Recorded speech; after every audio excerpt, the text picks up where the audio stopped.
Good afternoon, ladies and gentlemen. What the fuck did I just... No, we're good. Okay, it's all right. Yeah, it's okay. Everyone calm down. I have it under control. It's fine.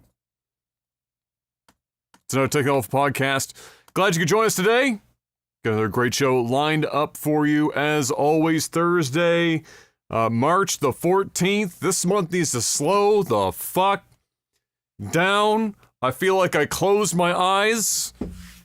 It was March the 2nd, now we're March the 14th, and that means I actually have to stop my entire life to do taxes, as Mr. Black just finished submitting today, and then lamenting every moment of it. I'm sure, as per usual. But, he's diddling something right now. I don't know what he's diddling. He's diddling his microphone that has no audio at the moment. Okay, alright. So we'll see if he can get that figured out while we do the intro. Last week, if you didn't catch last week's podcast, let me tell you, there was no news that really happened. We had absolutely nothing going on last week, and so our solution to that was we ended up talking for 3.5 hours. So if you didn't see that podcast last week, you definitely need to go in and check that out. Oh, I think he's got it now. Do we got some microphone audio? Yeah, hell yeah. But yeah, we got another great show, of course, for this week as well. More news than last week, but not a lot. Tell you what, it's been a drab couple of weeks as far as anything, whether it's movies, TV, games. Not a lot going on, but we got some things to talk about, and so we'll talk about those things and hopefully get you through your work day. But before we get started with that, other than taxes, Mr. Black, how's your week? Week was good. Week was good. Yeah, it was a decent week. Taxes were pretty shit, but not as shit as they usually are because I didn't make as much money last year. So, well, the upside of not making as much money as the year before, you don't have as much tax to pay. So, there is a silver lining. But yeah, no, it was an awesome week actually because I went to Miami. Yes, and, you did. I went to UFC 299. Went out there to celebrate Mr. Miyagi's 40th birthday. The big 4-0.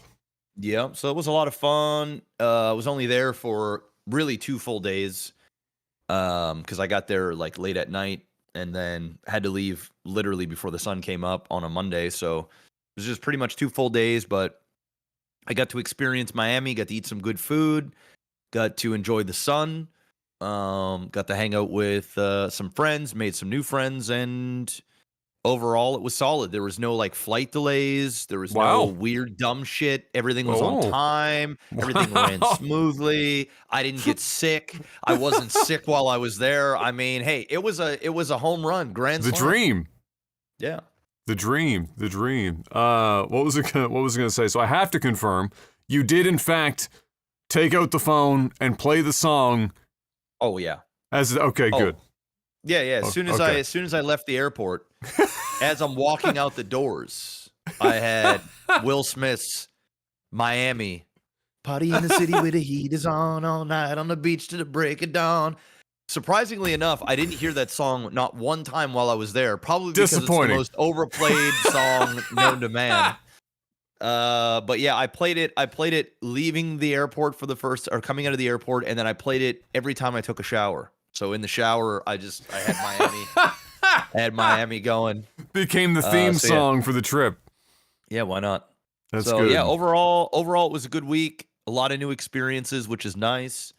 And it was just fun overall. And I would say Miami, at least in the place that I was, because we stayed on Miami Beach, like in that district area. Yep.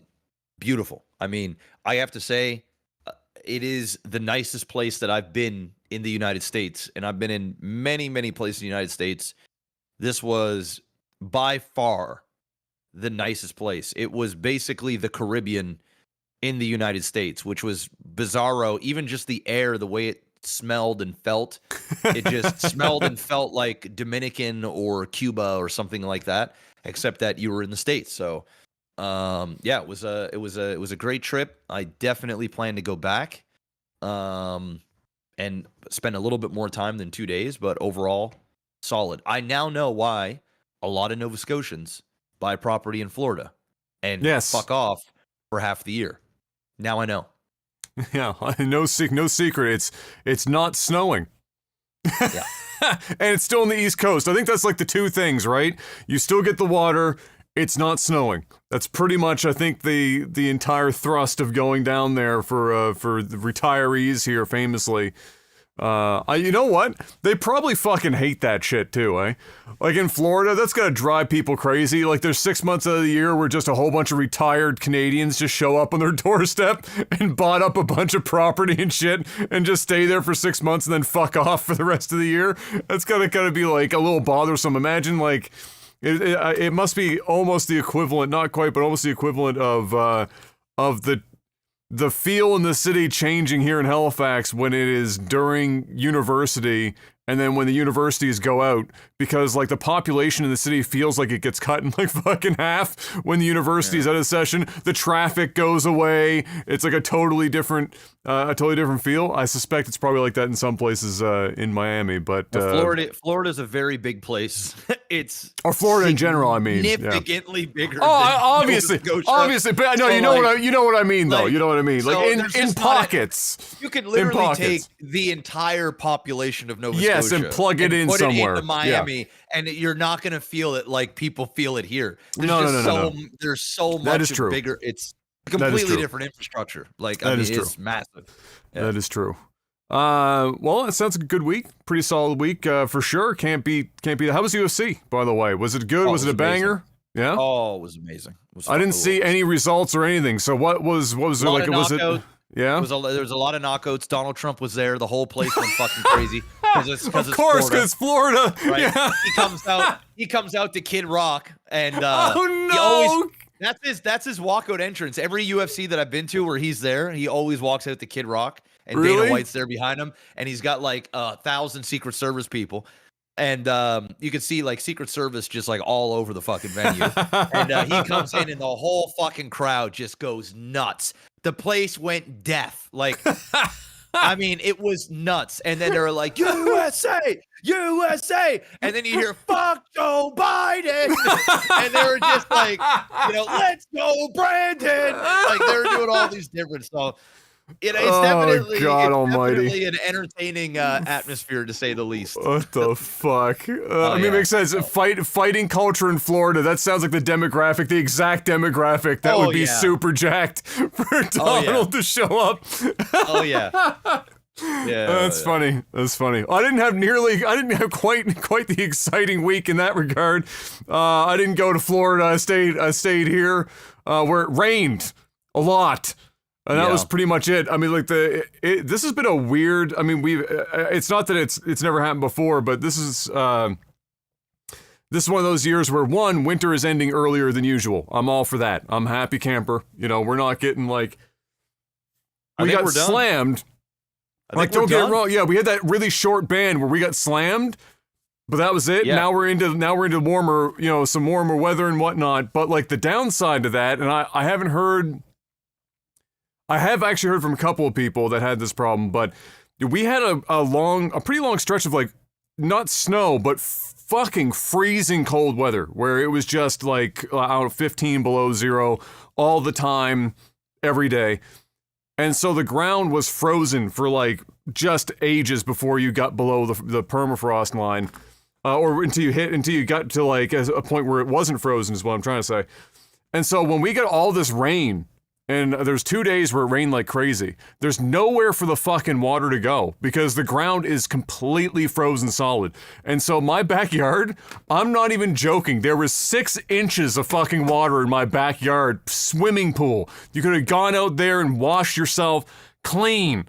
There was so much water piled up out back. And just because there's nowhere for the fucking water to go. And when I took him to work, it was the same thing. Water overflowing every fucking sewer, every orifice, just water friggin' everywhere because the ground's so frozen. So hopefully with warmer weather as we've been getting it in the last couple of days, that will ease up a little bit.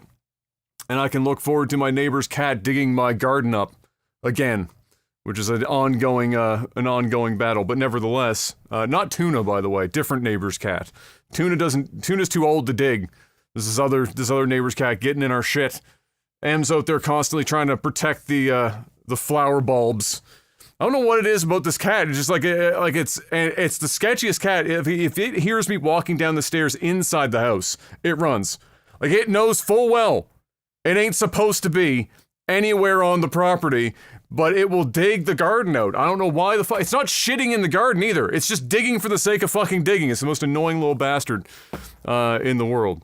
I digress. My week was actually mostly getting ready for my fancy new job, so that's going to be. We're actually lucky it didn't start today because it could have. I didn't even hear about it. What the fuck? Like, I don't so know well, no, you knew. Like, well, you knew that I was waiting to hear back about that. Yeah. So that all happened. Like, I knew that I had it last week. I mean, I knew I was pretty sure I had it after the last interview that I had with them. Like, but I just didn't hear the confirmation back at the time. So anyway, that's locked up. I'm in. It is contracted. It's semi-open-ended, but like the beginning of the contract is kind of a 4 to 6 month meme. I'm happy with the pay. I work entirely from home. That's good. Because there's no reason for me to have to go into to the office, really. I mean, maybe it will have to happen once in a blue moon if there's like some sort of like big meeting event thing that can't be done over Zoom or something, but otherwise it's entirely work from home. And then I just bill them hourly because I'm contracted, right? So I just keep track of my hours and then I send off my shit and away we go. And so that's great because it's kind of like a nice off ramp, because when you're going from doing what we've done for 13 years, my brain trying to wrap around like the brakes slamming hard and immediately going into an office, and it was like this very specific time and all that. My brain was broken just thinking about, like, not that it was going to be difficult from the sense of like actually being a hard thing to do at work, but just like the routine would have been a 180, jarring experience, right? And so this is, I was really happy that that's how that is working out, and so that got underway. So I was just waiting, but the girl that I'll be working with predominantly, you got lucky. You didn't have any flight problems. She did. So she got held up. She was just on a short little vacation and got held up on the way back, and so she was late returning. So I suspect that either tomorrow or the Monday, Tuesday will be my actual legitimate first couple of days out in the real working world again, at least for the first part of my day, and then the back half of the day will be back to regularly scheduled programming. So that happened, and so in the midst of all of that, I built my website because poor Nikki does not have the time. Nikki doesn't have the heart to tell me that he doesn't have the time, but I've just decided that he's never going to be able to get it done. So in the last couple of weeks, I was researching, my options to do something that I could do on my own and manage it on my own. WordPress ain't it. WordPress has got way too much shit going on. It's an overly complicated piece of fucking software. So I found another solution, and that fit the bill really nicely, and it let me basically get the skeleton of the site done in like 2 days. It took me no time. And then I spent the next few days populating it with all of my content that I already had. Videos, audio, written reviews, the whole fucking 9 yards. Setting up memberships so that they're hooked up to to Patreon. So if you're on Patreon, you're going to be able to like do things on the site and whatnot, getting all that set up. And so I've been doing that. I've got to put the rest of my content up. I've got like 20 reviews left to post to catch up to where I am. And then when that's done, now I can just go back to, I'm working in the day, I'm streaming, I put my shit up, and the cycle fucking continues until I'm 90. And so that's, yes! That was my week. Super exciting. Lots of exciting action over here in the household. Although I will say this, I'll let everyone in on this one as well. But I mean, you were gonna get this anyway at some point. But August 30th, you're gonna have to have a suit and tie on, sir. Hey, Hey, let's go, man. So we've August got 30th that. is going down. We got that. Yeah, we had to start scheduling it now. Are you doing it ahead locally, of time. or do I have to fly somewhere? Yes, no. It's definitely. Okay. Do I look like I got the money to fly this bitch out somewhere? No, not happening. So it's gonna be here locally. Mom's doing the service. I gave her the option. I said, "Do you want to watch your boy, or do you want to be the one to do it?" She was like, "Nah, I want to." Because of the venue that we're choosing and whatnot, she said, "I'll be the one to do it." So Mom's gonna be, presiding. I say small, but because I'm doing it here, even just with family.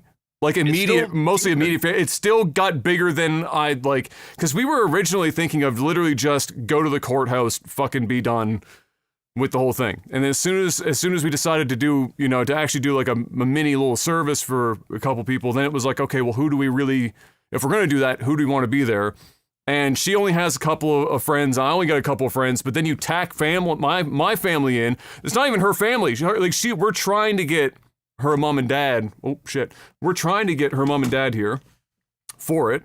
But that would be it. It wouldn't be her sister or brother or anything like that, just her mom and dad. But like even just my side, and I don't have like the biggest family in the world, the list gets big quick. So there's probably gonna be like 20, 25 people at this thing, and it's almost entirely friends and family. Well, no, almost entirely family with only a couple friends. So it'd be like you, Cleveland, and Brian, and then your plus ones, obviously. We're going to ask, because we don't have the size of the venue, especially because we're inviting the Clevelands, who are the Brady fucking bunch, if you can manage it, don't bring your kids, because we don't have the room. I don't want to bring my kids anyway, bro. No. Or my kids. He can keep his ass at home.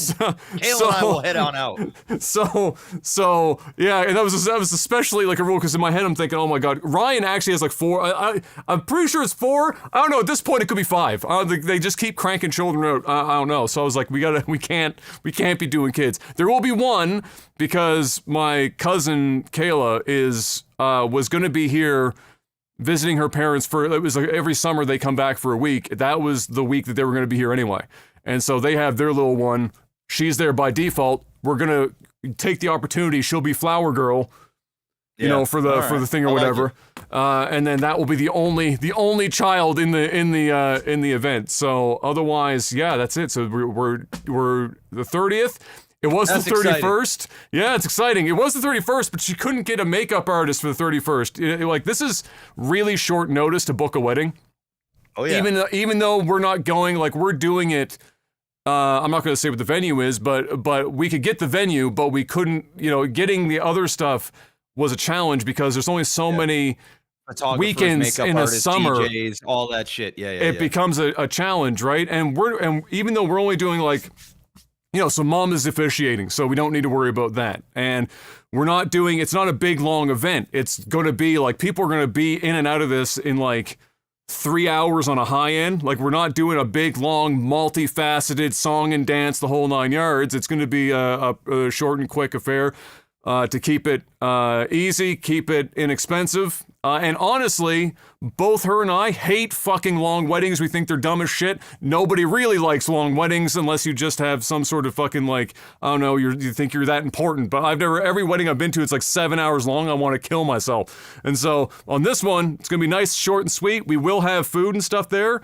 But it's not like a sit down, you're getting fed all sorts of shit. It's literally going to be finger food shit. You go take some stuff off the plate, you get some champagne. If you're a champagne person, you get some wine. You talk, you see some people. You're going to see a couple of people you probably haven't seen in fucking like 10 years that are my family members.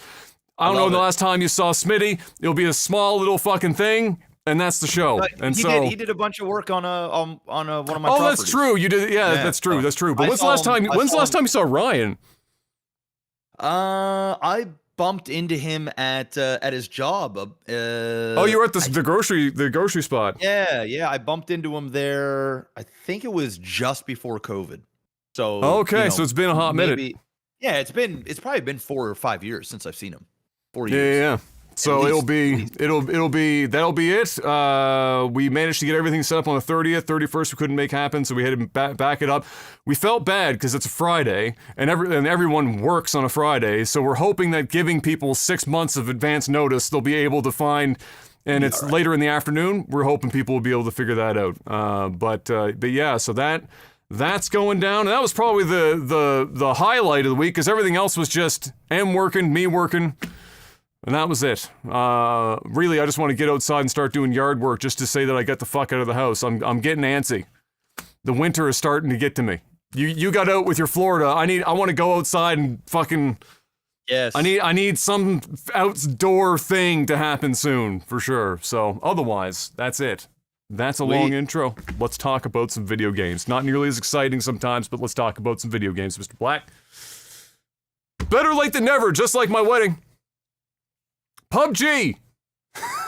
PUBG, Krafton announced this week, Krafton being the company that now reigns over PUBG, announced this week that it's set to move from Unreal Engine 4 to Unreal Engine 5 sometime this year, and with that comes along a roadmap that has regular weapon updates. I think they said on a bi-monthly basis, amongst other things that they plan to bring to PUBG, and bring PUBG into its next era, its hot girl summer, if you will. The biggest update to come with Unreal Engine 5 would be the destructible environments planned. That would see a likely huge strategy shift for the game and make many engagements far more dynamic. So they have a picture of this depicting what they're going for. It's exactly what you would imagine if you were to say to somebody, there's going to be destructible environments in PUBG. So on face value, that sounds really dope, because destructible environments in any battle royale sounds pretty awesome. It does provide a different level of strategy, especially if this includes buildings. If buildings could be blown up, that's a big fucking difference than dudes just, snaking in buildings and sitting in a closet with a shotgun or whatever other weird, strategies that they could use, being kind of snaky about it. Oh, but in this instance, they've got a picture of a dude with a pickaxe digging a hole in the ground. And so I guess the idea there is that if you can risk it for the length of time that it might take, assuming that this is, what they're going for, maybe it's close to the end game, the circle's getting small, you don't have a lot of cover, but if you got the time, you get yourself a little hollow you can lie down in, and it's like a strategy element that gets added to it on top of whatever other destructible elements they've got. So great, awesome. I feel like this is just a really weird time to be putting this into PUBG, but I guess at the end of the day, PUBG is still huge in Asia. It's fucking massive. And that's why it still maintains its status on Steam and other platforms. It's almost entirely people in Asia. But if they do update this, then great. Maybe they make a comeback in the West, but for now it stays kind of popular in Asia. And I'll also just footnote, for anyone that might get excited about hearing this, don't get too excited, because let's keep it a buck. PUBG and Krafton, after they took over, are the chief merchants in blue balls in gaming. How many fucking roadmaps did they crank out for PUBG in which basically nothing happened? The answer? All of them. Basically every roadmap that they put out, they have failed to fucking deliver on. And so hopefully maybe this time, I don't doubt that they're moving to Unreal Engine 5. That one's happening. 100%. But the destructive environments and shit, bro, do you remember how jank-ass PUBG was when it came out and how it is still now? Can you imagine that, trying to add fucking destructible environments with like pickaxes dig up the ground like this is Minecraft? That shit's gonna break like crazy. But I can't lie, I'll always have a soft spot for PUBG. Part of me will hope that it makes some sort of fucking comeback. Watching PUBG streams when it was first out was some of the most entertaining shit the platform had in the shooter space, no doubt. And so if they can bring it back, I'll relive the glory days. But yeah, I don't think. Did you ever play PUBG? Like, you played a little bit back in the day when it first came out, yeah? Yeah. Just realized that I left that fucking light on the whole time. So. Yeah, what was your take on PUBG? Did you like it when it was out, or was it too slow for you when you were playing it? Because that's the complaint that you see online now, is it's too slow, for it to be popular and whatnot, despite the Asian market clearly being enamored with it. I only have 35 hours into it. I just checked my Steam. That's not bad. So I didn't really. Yeah, I fucked around with it for a little bit, but it's not really my jam. It's just not my jam. Yeah. I feel like by the time this all happens, it won't be mine either.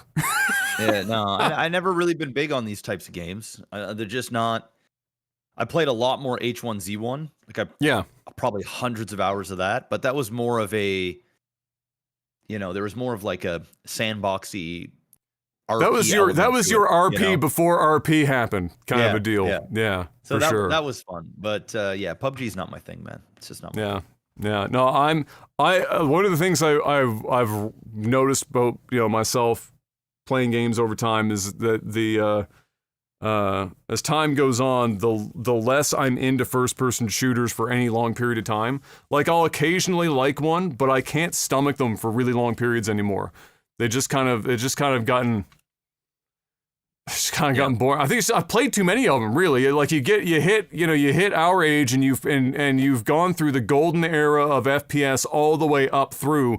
You've seen it all. You've played it all. You've did the grind. You know what the fuck you're getting into, and it hasn't really dramatically changed in a long enough time fundamentally that I think it's just getting a little bit tired for me. But hey, PUBG, Godspeed.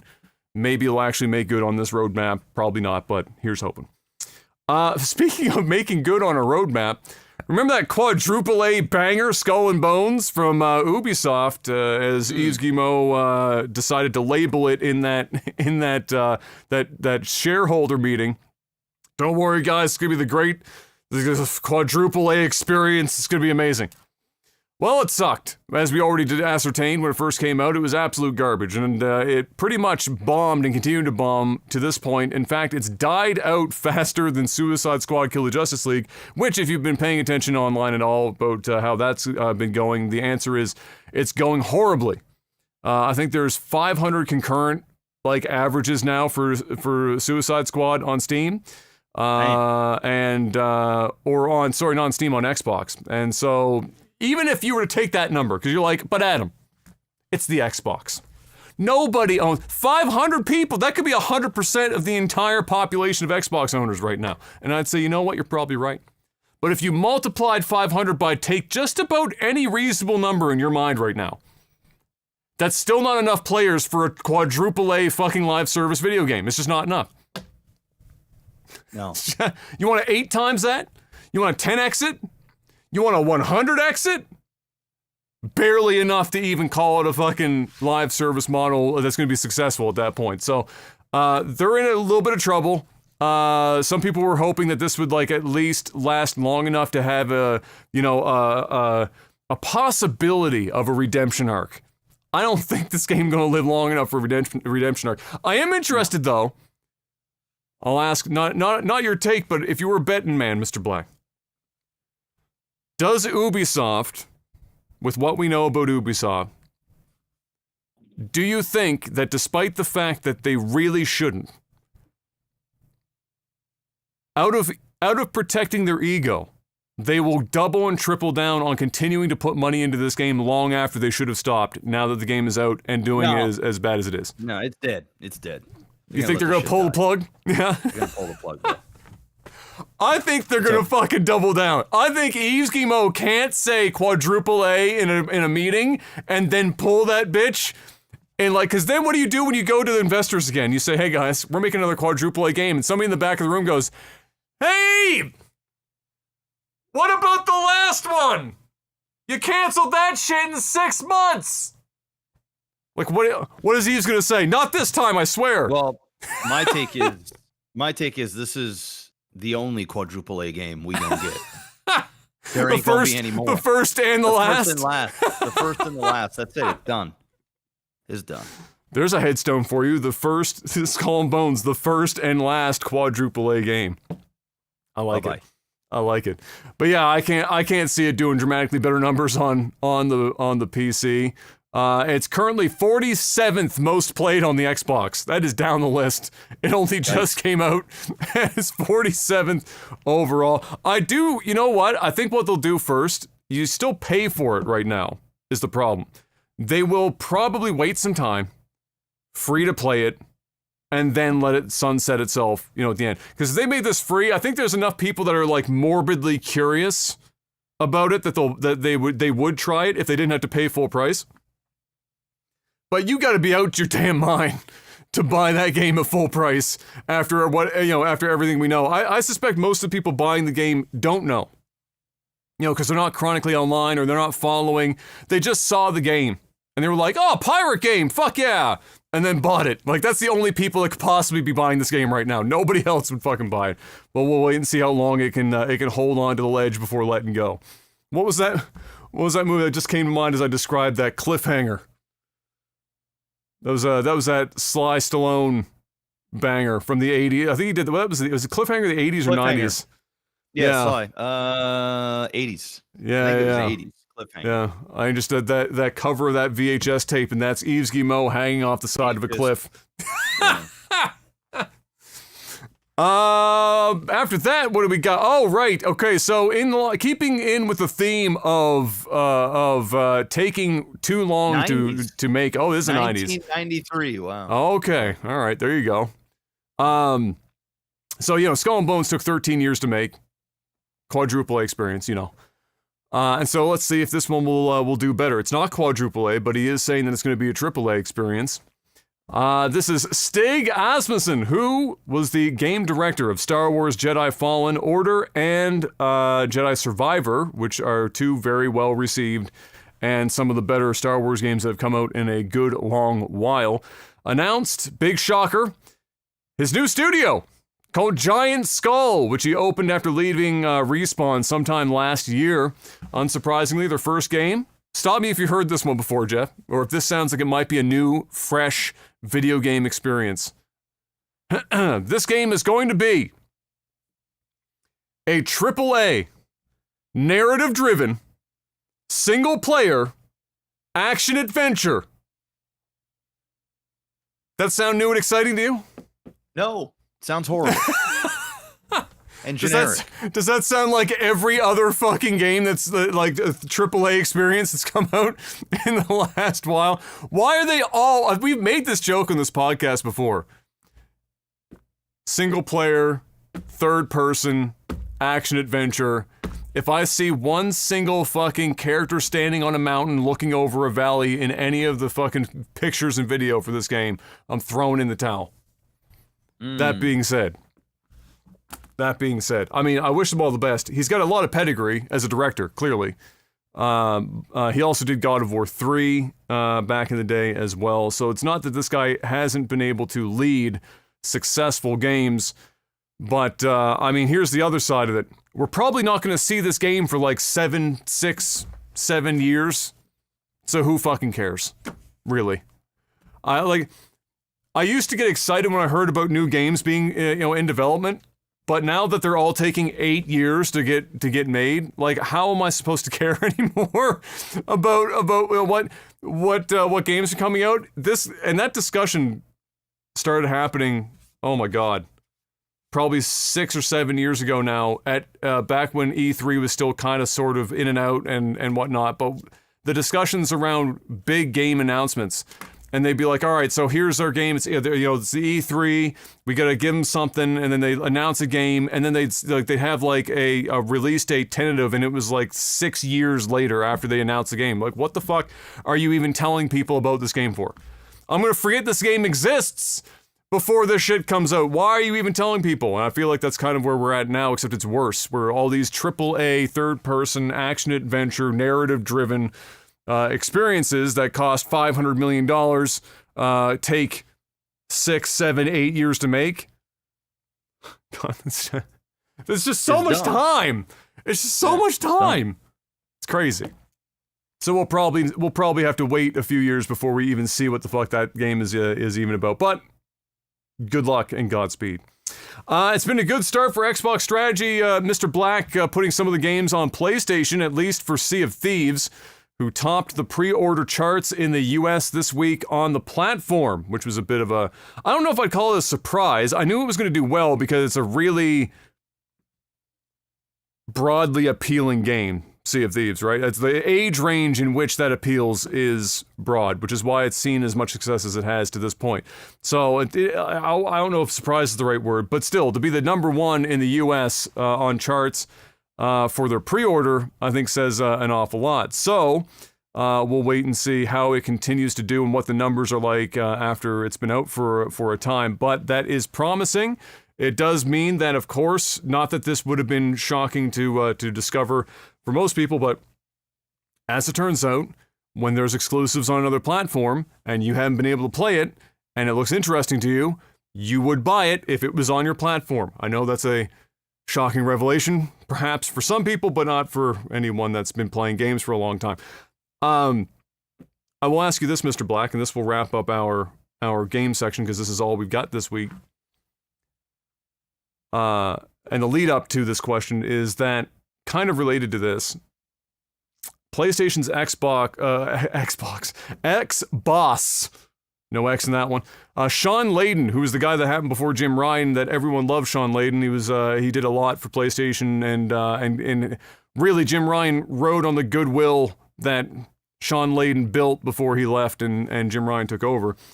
He said in an interview this week that he believes, despite what's been happening recently, and that would be regarding, for example, stuff like the Xbox stuff appearing on the PlayStation, he believes that still, for possibly forever, as long as games and game platforms, whether they're digital or otherwise, exist, that exclusives will remain important.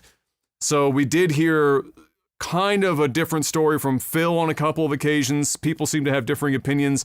Do exclusives matter when it comes to selling consoles or perhaps platforms, like let's say Steam versus the Epic Store, because they're not consoles, but you can view them in a similar light. They're both vying for your attention. Where are you going to purchase your games from? And so do you think that as we see Xbox and PlayStation, PlayStation moving games to the PC, Xbox moving some stuff over to PlayStation and Nintendo in the future, do you think that exclusives are still going to be important, but maybe just not utilized as much? Or do you think that they're not even being utilized enough now and they should go back to having more to incentivize people to be on their platforms instead of just canvassing the board, so to speak? Yeah, I think they're still important. Yeah. And I think it's more important. I think it's more important. First party titles are more important for the ones that are already ahead.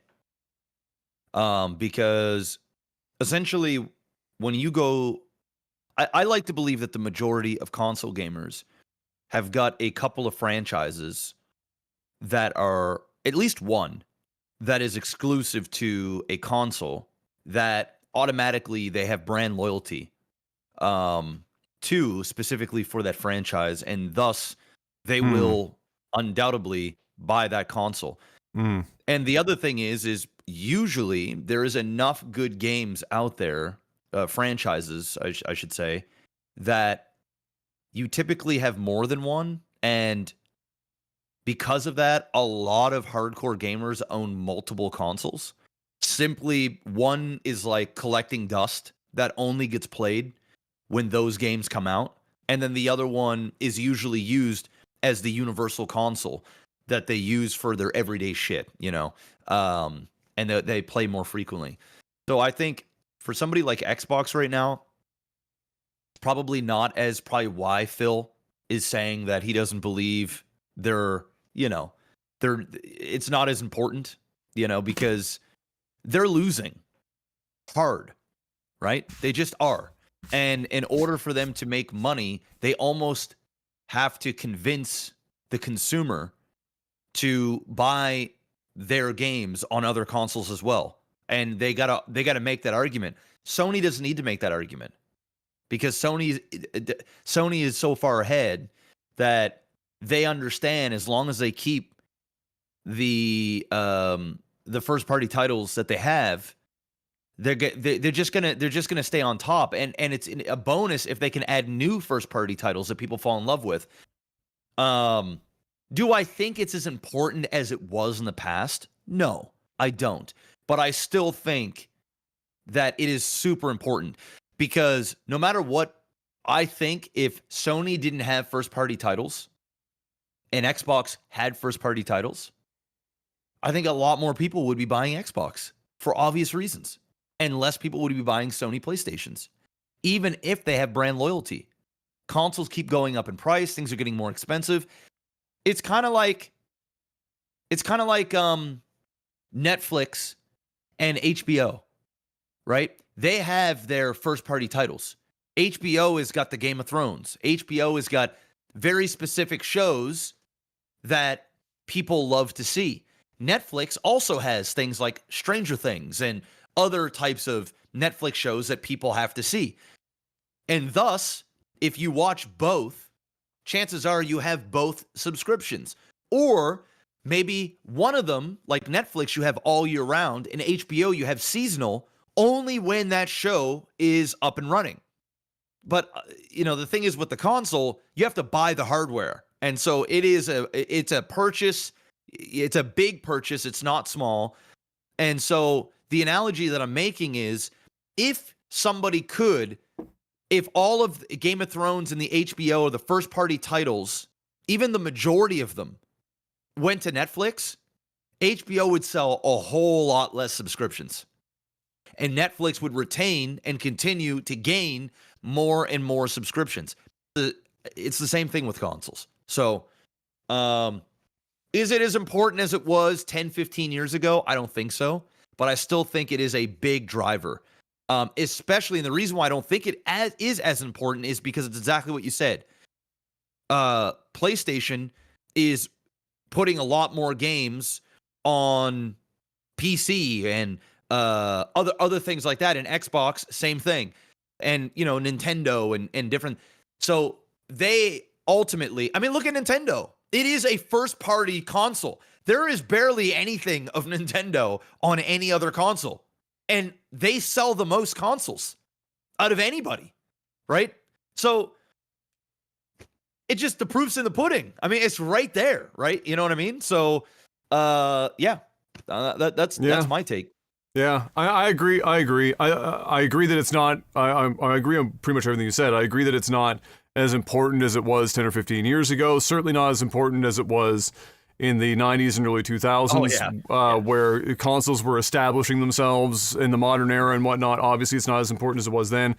But it's still. I do agree that it's also still important. I look at them kind of like, and I might have even said this on the podcast before, but if you're North American, and I'm sure they have the same version of this in the States as well as far as what they use, but you go into a Costco and you might have the membership because you buy a lot of stuff at Costco, but there are certain things that you go in there and you're like, you could theoretically pay for the membership if you just bought their rotisserie chicken.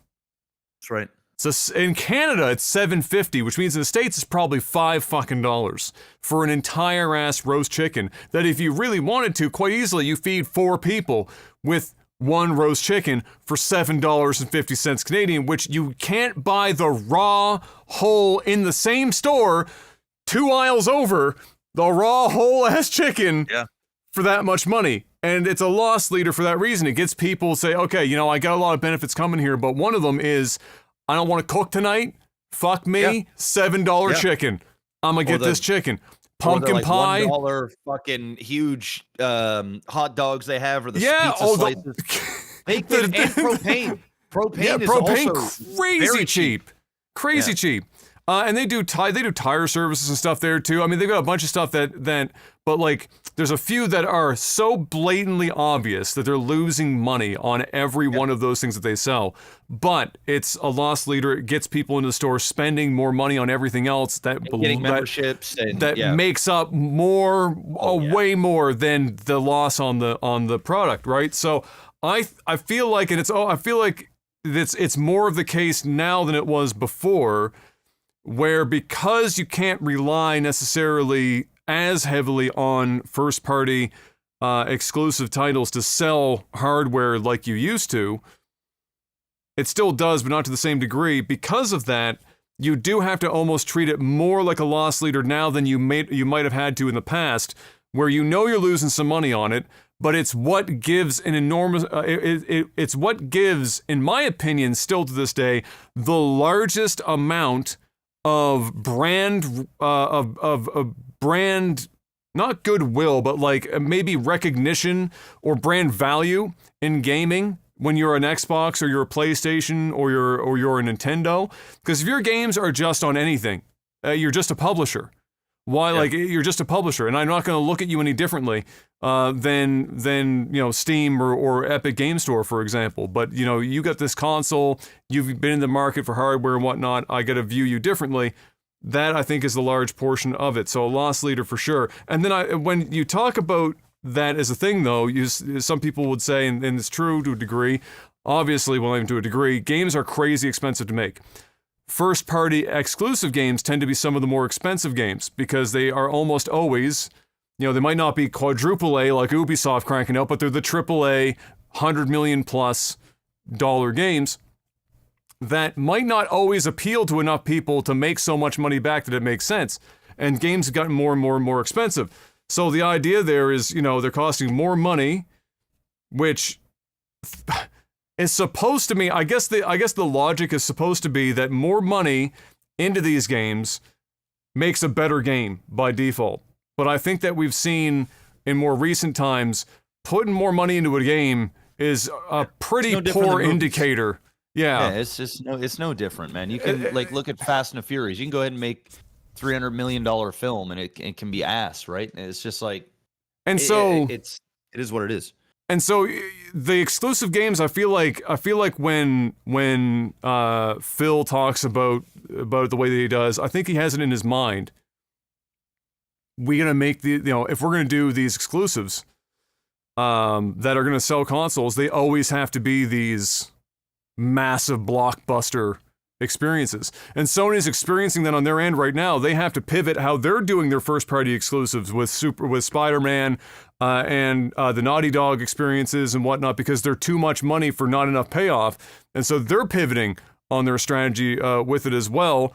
But I do think, yes, still important, should be always a part of the strategy, and treated with some level of respect, because we've definitely seen Microsoft lose their way a bit when it comes to respecting some of their more prominent Halo experiences for their platform. That being said, that's all we've got for games this week, because it was a pretty slow week. And so, Mr. Black, I will hand it off to you to sell out a little bit to the folks at home.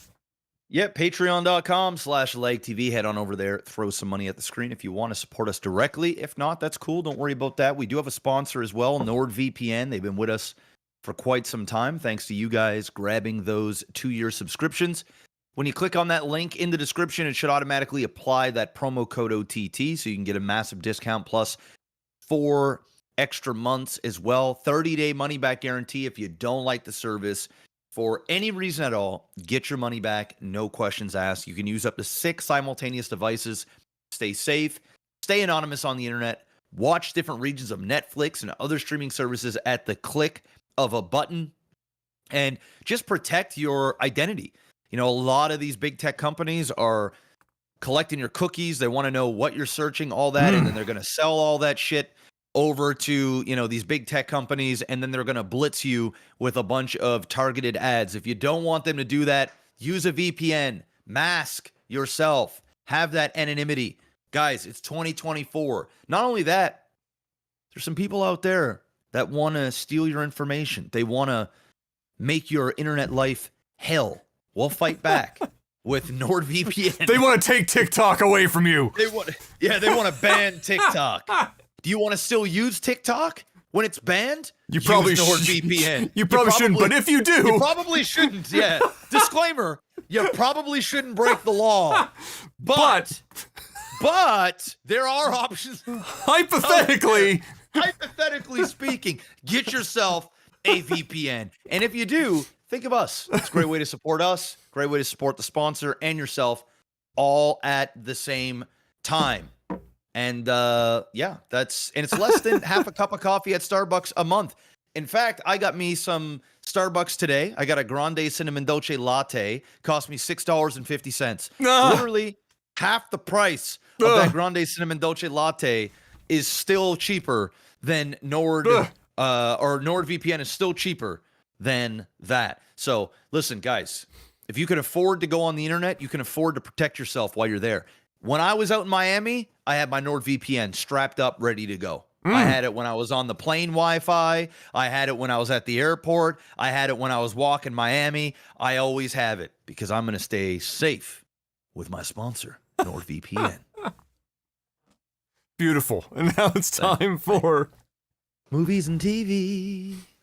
Legendary mangaka, and I probably said that wrong, but pop culture grandfather Akira Toriyama of Dragon Ball fame, amongst lots of other shit. I mean, the prolific, but predominantly people would know him for Dragon Ball.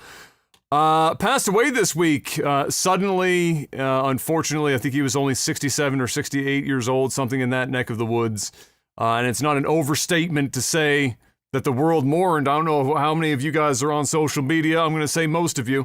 And if you were, you probably saw literally people you didn't think you would ever see randomly say this man's name out loud. I mean, we had the Chinese government shouting this man out. We had the Mexican government breaking copyright law to stream this shit to large groups of people out in fucking various locations, in towns.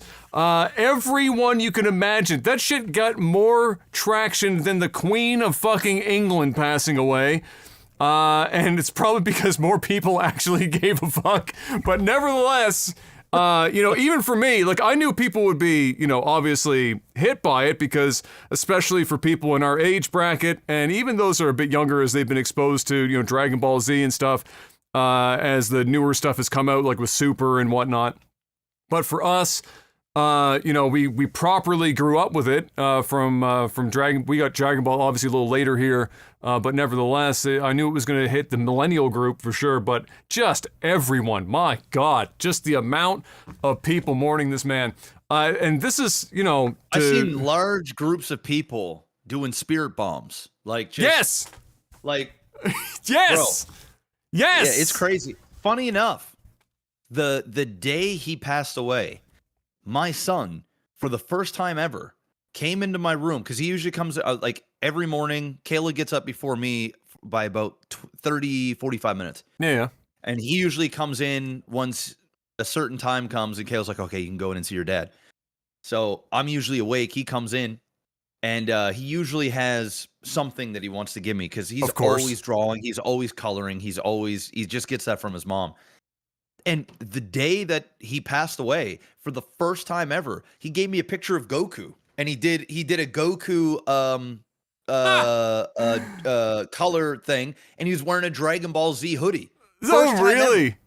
First time ever. And it was that day too. And I didn't even know he had passed away yet. So it wasn't until later on I'm like, what the fuck? That's a weird coincidence. That's weird. That is a weird coincidence. Yeah. Fuck. So, yeah. And he knows I knows I love Dragon Ball, because obviously there's an entire shrine in my house of Dragon Ball Z. So yeah, it's it's weird. It's wild, but it kind of highlights a bit of a problem. Like, this is the third. Like, this has been a bad last calendar year.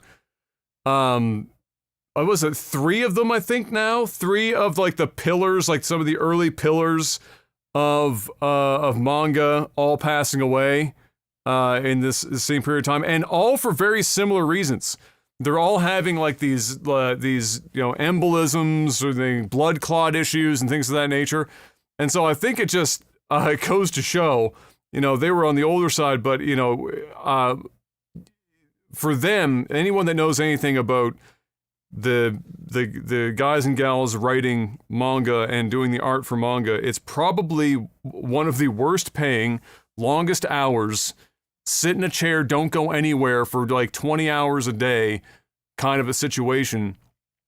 And I don't think it's a coincidence that 3 of these guys around the same age, who do nothing but sit in a chair and not move, to be able to crank these things out, these weekly fucking things out for years at a time, are all passing from blood clots and various related issues in that regard. I don't think that's a coincidence at all. So just another friendly reminder for all of us that are also sitting in chairs all the time: get the fuck up! I'm standing. There you go. You gotta get up and fucking move. Don't put your body in that fucking position. But other than that, I mean, I thought when I saw it, you're thinking about all of the all of the memories of Dragon Ball Z had, obviously when we were kids. We both of us drew Dragon Ball for a long time. We were big in drawing like Dragon Ball Z characters and shit. Like that was big. Like there was like, yeah, God, drawing was like a thing that we did for a while. Well, the other thing is the websites, man. Used to make these like little tiny shitty websites with like Dragon Ball type animated little things, and they would like have Kamehamehas and fucking final flashes, and the animations would beam across at each other. And It's true. Man, there's a lot. There's a lot, and then I'll never forget. What was it?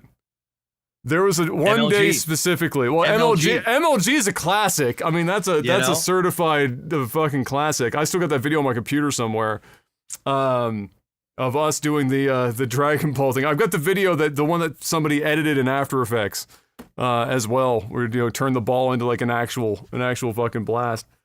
But I always one of the things I thought about almost immediately was when we were younger, and you came over one day and we were chilling or whatever, and you told me, you were very excited about it too. You told me about a dream that you had where you were basically in Dragon Ball Z, and you were powering up and you were fucking throwing Kai blasts, and it was a dream where it was like like a lucid dream.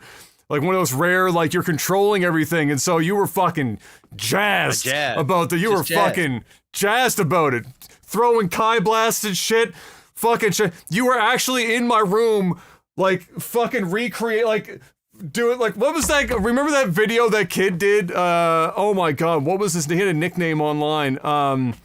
But you know the video I'm talking about. He was a black kid too, the young guy trying to power up. Was his name Jaden or Jalen or something like that? One of the two, but he went fucking ham. Yeah, he was like, ah! He's just fucking screaming and shit. Like that's Jeff in my living room, like just fucking like screaming and shit. Yeah, and there was I saw a thing on Twitter on X or whatever you want to call it. It reminded me because I saw this like news article a few years back, but that kid that got stung by like 400 bees or wasps or something like that. And all he did is he said he pretended he was like Goku, and he just powered up and found the energy, and it cut him through. And he was like, bro, it's so crazy. Like, you know what I mean? Like it's fucking nuts. That show, man, touched a lot of people. It's part of our culture. Sad news, way too young. Fuck. It sucks. It sucks big time, man. But wow, hey, listen. If you leave this earth and you can impact the world the way that this gentleman has, decades of pop culture, decades, you've lived the life. You have lived the life, and his work and his art and his vision will literally live on forever. It will forever be cemented. So, it is, it sucks, but man, oh man, what a legend. What a legend. Absolute fucking legend. I can't remember who it was, the artist that he worked with, that he asked, when he was done leaving, I don't know if it was like part of retirement or what. I don't know the context of when he said this to them, but it said, you'll take care of Goku for me, won't you? And that person, when they did their talk about him passing, mentioned that quote, and I was like, Jesus, no pressure. Good luck. Well, I'll tell you this: Dragon Ball Super is pretty fucking awesome, bro. True. It is. That is true. I'm telling you, it is up there with Dragon Ball Z. It is really fucking good. Super is very good. Very good. It's better than Dragon Ball, and it's way better than GT, and it's like rivaling Dragon Ball Z. It's not quite there because I mean I'm a little biased, Of course. But I mean, man, it's. All right. So in the spirit of his passing, what is your favorite Dragon Ball Z moment? Gohan level 2. Easily. So him going level 2 or him doing the father-son Kamea? I mean, I think because that's in the same neighborhood. It's in the same sort of thing. I would say the Kamehameha is probably the best with his father. Like like his father's dead. But his presence is there. He's only got one arm left. He's got one arm. He's up against, Perfect Cell, and he's ascended, and the whole world, the universe, lies on this kid's shoulders. And throughout pretty much his whole childhood and stuff, it's almost like it came to this moment. Like, this is peak Gohan. From that point forward, Gohan's arc goes to shit. Apparently, Dragon Ball Z was supposed to end with the Cell Saga, and the show is supposed to be about Gohan, but Goku was so fucking popular that it just went that way. Yeah, it was peak. It was peak Dragon Ball Z. It was epic in every sense of the word, and I have to say that moment from just, if I had to pick one, and there are many moments in Dragon Ball Z, that's got to be it. I don't even know if there's a close second to that specific moment in time. Yeah, I agree. That's mine for sure. I think that's a lot of people's. It's really easy one, and then the other easy one. But it's this for me because like I remember. I just remember seeing it for the first time. Like I remember in my room watching it with dinner because Dragon Ball Z was on during dinner for a period of time, and seeing. It was the Frieza saga where he goes Super Saiyan for the first time, and Krillin dies, and then Goku does goes monster. Yeah, and I remember just watching that, and I'm glued to my fucking TV as a kid. Like, oh my fucking god, I was so like locked in on it. So those would be the two for sure. The two moments, and there were good moments after Cell, but Boo was never quite. Yeah. Boo was okay, but he was never quite the same, and it was never meant to be that way either, I suppose. Yeah, I think in terms of villains, we peaked after Cell, but I think still even in the Boo saga, the arc that Goku and Vegeta had in the rivalry, like the fighting when Vegeta had Majin Vegeta, and I thought that was cool. But yeah, I mean, and the Frieza thing, I remember as a kid, this was before I moved to your street. It was the place before that, and I remember watching that. I watched it in the middle of the afternoon, and I just was blown away by I couldn't fathom what was going on. And I mean, I was a kid, and I was in the living room just amped up, fucking powering up. I mean, Dragon Ball Z is pretty fucking awesome. Can I ask this question? Okay, this is. Did you watch the Joe Rogan podcast where Cat Williams was on? Did you watch that episode yet? I didn't watch it. I've watched a couple of clips, but I didn't watch the actual full thing yet. You should, because Cat Williams, I don't think he's ever been more high in his entire life. That man was blasted off to the fucking moon during that podcast. But I was going to make the equivalent, kind of an equivalent thing here, where maybe you saw the clip where Joe asks why menthol cigarettes are so popular in the black community, and Cat was like, "You gonna get me canceled?" I did see that clip. Yeah, so in almost in that similar way. Why the fuck is Dragon Ball Z so goddamn popular in the black community, bro? It's just crazy. I don't know what it is, man, but it just speaks to us. You know what I mean? I think Dragon Ball Z is like one of the first animated or I guess, anime that black people really gravitated towards, where it was almost acceptable to fuck with Dragon Ball Z, I just don't have the answer for you.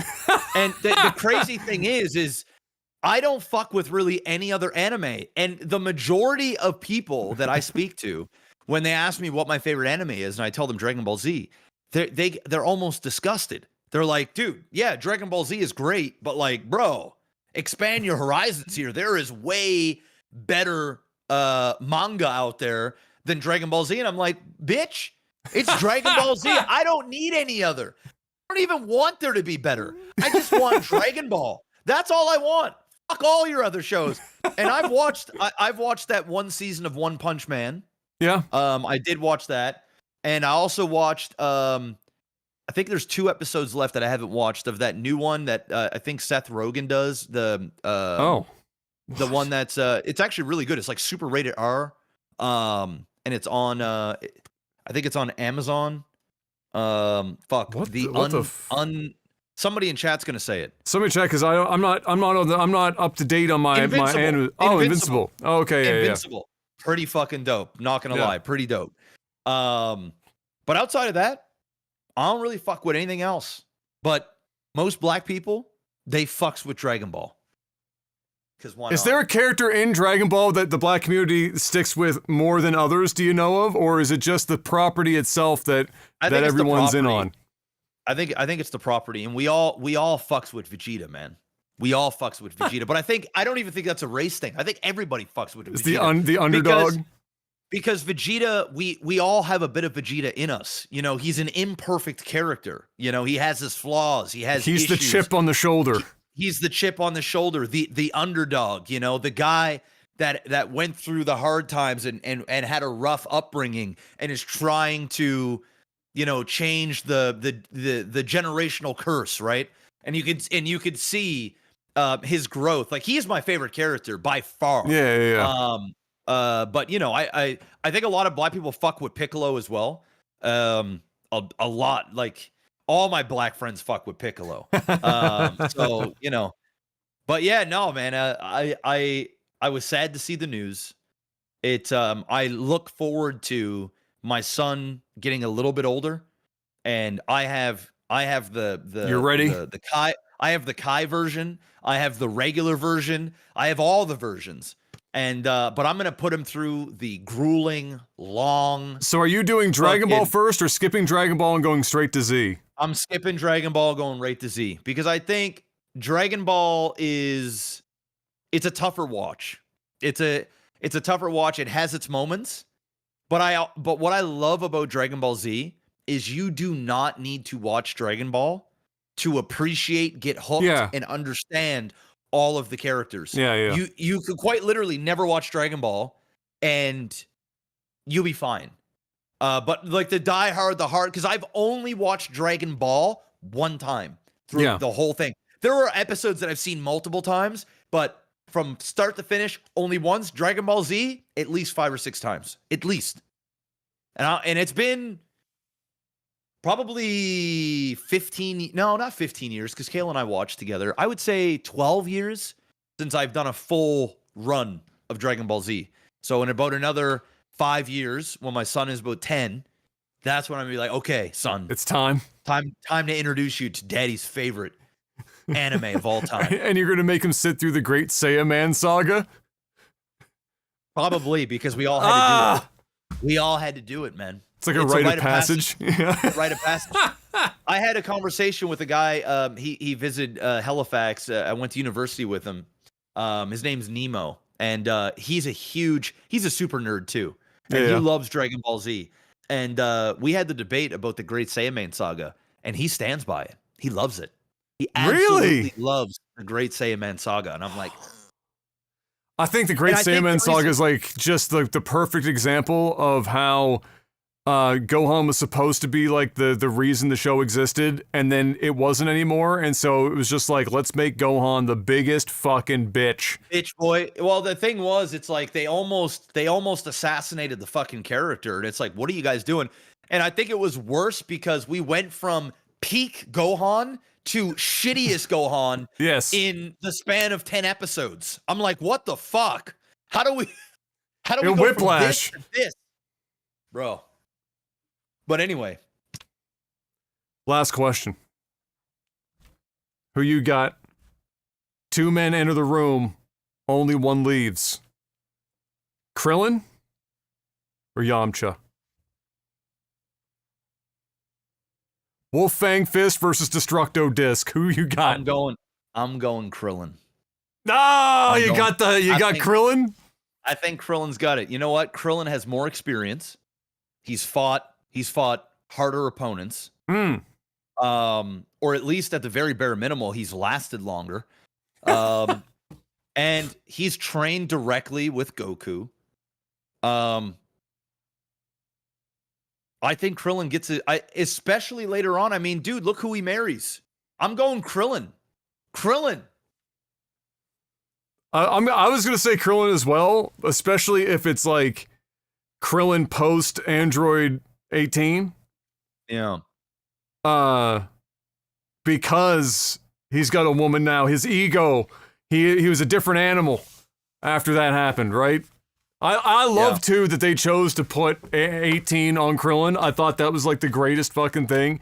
Like the dude who's like the butt end of almost every joke. It's between him, it's between like him and Yamcha, who gets the most shit. Which is funny, really. Yamcha got it the worst. Yamcha gets it bad. Yamcha got fucked on, bro.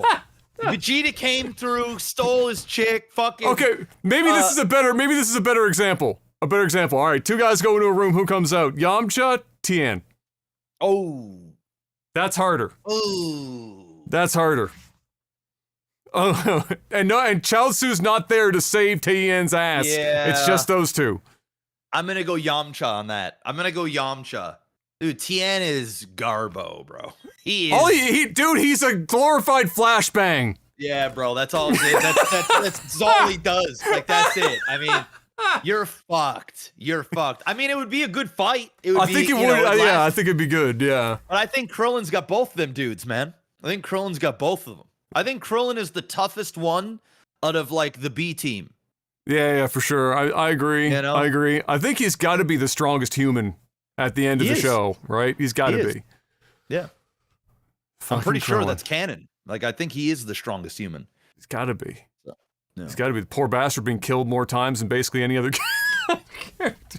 Thank God for those Dragon Balls. Just pummeled into the earth. I do enjoy. Do you remember? Because I don't remember. What was the loophole for both Goku and Krillin? Because it had to have been a loophole, because you weren't supposed to be able to come back more than one time from death. I think it was the different Dragon Balls from the different planets. Right, one was Namekian Dragon Balls, and the other was, and then... One of the Dragon Balls is huge Dragon Balls, and the other ones are regular Dragon Balls, and that was their way of like, all right, there's a second set of Dragon Balls, different dragon, we can do these different wishes, so... Here we go. That's true. I forgot about that. The Namekian Dragon Balls. All right, well, on that note, we'll move on to this last one here, which is, unsurprisingly, given the first movie's success, Super Mario Bros. Movie 2 was announced on Mario Day, which is March 10th, of course, because you put MAR and then 10, it looks like Mario. Which, honestly, I don't know how long that's been happening, but that's one of the greatest marketing fucking memes I can imagine. Mario Day being March 10th. But they announced that it's coming April 2026. Or 2026. It's a long ways out, but it's animated. And so it is. But there you go. Not shocked. I saw the first. Did you see the Mario movie? Oh yeah, it's great. Yeah, I thought it was well done. I enjoyed it. I was a little concerned because the company didn't have a great track record. What is it? Because it's not Pixar. It's fucking the other one. Was it Illumination? Illumination. Yeah, their track record is sketchy. So when they announced that they were working with Illumination, I was like, But then when I saw it, I was like, okay, you know what? It's Nintendo, bro. They're gonna have their fucking iron vice grips on that shit. You know what I mean? That's very true. That's very true. I mean, and I think the next one, Wario is gonna be the main villain, and they're bringing Yoshi in. So, I really enjoyed the Super Mario Bros. Movie. I thought it was very, very well done. Very well done. Well acted too. I didn't even hate Chris Pratt. I thought he did good. No, it was fine. It was fine. I mean, I understand people being like, my God, can we get one movie that's not voiced by Chris Pratt? Please, God, fuck. I get it, but he didn't do a bad job. That's why he's in all these movies. It's because he does a good job. Yeah. Now you were away, so I don't know if you saw it or not, but did you see the reunion for? Of course I saw it, bro. I just saw it last night. I had it at 10 p.m. sharp, waiting for it, refreshing. Boom, it's live. Let's go. All right, I got to admit, it's kind of a letdown. It wasn't as exciting as I was hoping. Dude, you know what? I'm gonna keep it a buck. All right, hit me. The fucking hosts. All right. What's her face? Vanessa. I think is it Vanessa? Vanessa or something like that. And I'm Nick Lachey. Yeah, obviously. He doesn't say that, obviously. He doesn't obviously say that anymore. I'm going to keep it a buck, bro. They've been doing this shit for so many seasons where... Well, it's like their baby, right? Yeah. But I mean, the bone that I got to pick with these guys is they have a clear agenda on who they want to roast and who they want to give a hard time. Yes. And I find that they give the female contestants or participants, they keep them off the hook so much, bro. They do not... But the men, they fucking go in on all the time. And you know what? Like, all for it. The dudes are fuckboys and they're doing dumb shit. Yeah. Give them hell. But if the girls are doing the fuck girl shit and you don't want to, now they gave the girl a hard time because of the guy, like the couple where he stayed out. Jeremy. And he talked, Jeremy and what's her face. Yeah. They gave her a hard time, and it was more so on the social media stuff because everybody started talking all this stuff leading up over the last year. But Chelsea, she walked away with no heat. Bro, none. but nobody, like Nick asked the question, who thinks or whatever, and like raise your hand. Nobody. And not a single person. One person. Oh yeah, one. Clay. Jeremy. No, Jeremy. Was it Clay that raised his hand? Clay reaches his hand. He goes, if something is said in private, like you shouldn't, you should trust your partner. Like you shouldn't do that. But we'll give her a little bit of grace. You know how Clayton is. And then Nick goes, okay, so that's it. So how many people here think it's okay? Yeah. And only one person raised their hand, which is very telling that they didn't actually agree, but they didn't want to put her on blast because she's friends with a lot of these people. Yes. She's part of the girlfriend group, and they all kicked out the other girl. Yes. And it became this like, it started off so juicy. The first like 15, 20 minutes, I'm like, okay, call this shit out. Yeah, what's his face? They're sweating bullets because he had a girlfriend going into the show. Dude, he just straight left the show. Yeah. Well, and the other thing is starting to feel bad for him because the guy's like, yo, can I leave? And Nick Lachey's like, yeah, you can. But then he keeps going in on him. And then when he's done going in on him, he goes, yeah, you can leave now. So it was almost like he was kicking him off. It was like, let me get in these lashes first, then get the fuck off the show. There's a clear what I don't like about those reunions is there's a clear bias, agenda-driven things that they do for the drama where what they're saying necessarily isn't a lie, but it's a half truth and it's misleading information. It's like kind of fake news type shit where it's like, okay, these things happen, but you're missing very important parts of that. And then usually when the people start talking and they say, okay, well, yes, that happened, but there's a lot of shit that you guys didn't show. There's things are edited. They even talk about, oh, you got a good edit. They say things because there's a lot of shit that we don't see, and we got to understand that they are creating a reality TV show for drama purposes. Mm-hmm. And it's very clear. It's very, very clear that they have narratives and stories and characters that they want to portray so that, it hits certain demographics and it reels people in. And, there's a lot of fuckboys and fuckgirls on the show, but man, oh man, I was legitimately pissed when they didn't go in on Chelsea. They even softballed the Megan Fox shit where they're like, yeah, but the Megan Fox. And she kind of laughed it off, and then she took the opportunity to go, well, I got a lot of shit on the internet, but I'm really proud of myself, how I handled it. And yeah, it was a little silly and and that was it. No pushback, no nothing. Nobody said to her, bitch, you don't look like Megan Fox. You know exactly what you were doing.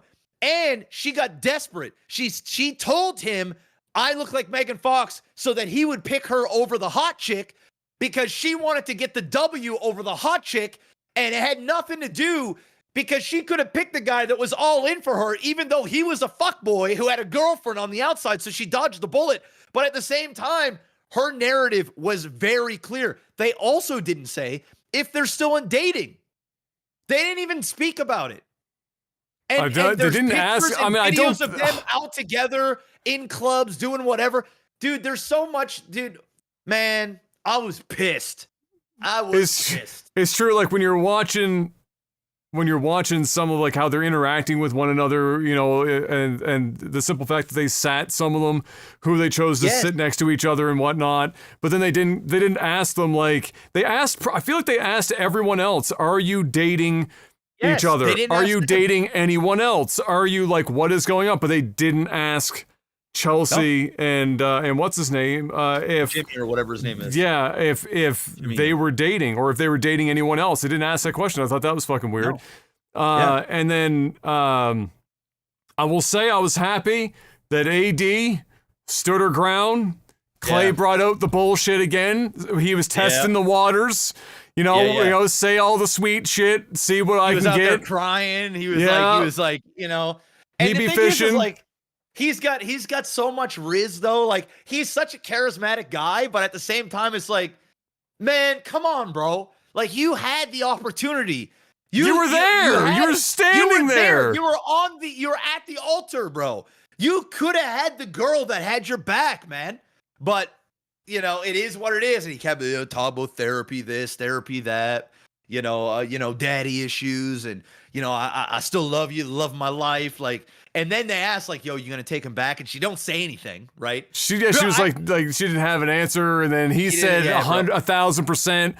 And she was like, oh, man, come on. Oh, man, come on, bro. And if he left it there, or if they left it there, probably okay. But then, you know, push the issue a bit. And then AD went from being kind of like, I feel like AD almost, in her mind, she's thinking, you know, doubts or whatever, but then that extra question came and she just dumpstered that whole thing real quick, shut it down. Nah, you had your shot. It's GG, done. Game over. And I don't blame her. Run. Oh my He's God, a walking red flag, that guy. So, you know, it is what it is.